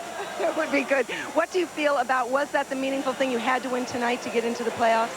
Well, we just knew we had to win. You know, it was just one of those things where, you know, Coach Ford, our receivers coach, said, hey, it's a win situation, and we had to come out and win tonight. Well, 3 touchdowns at career high for you. Congratulations, Lamar. Back to you, Al. Thank you, Leslie. And Lamar Thomas is a guy who hadn't scored a touchdown in 3 months since September 20th against Pittsburgh. But he's the man tonight. So is Marino. Miami wins it 31-21.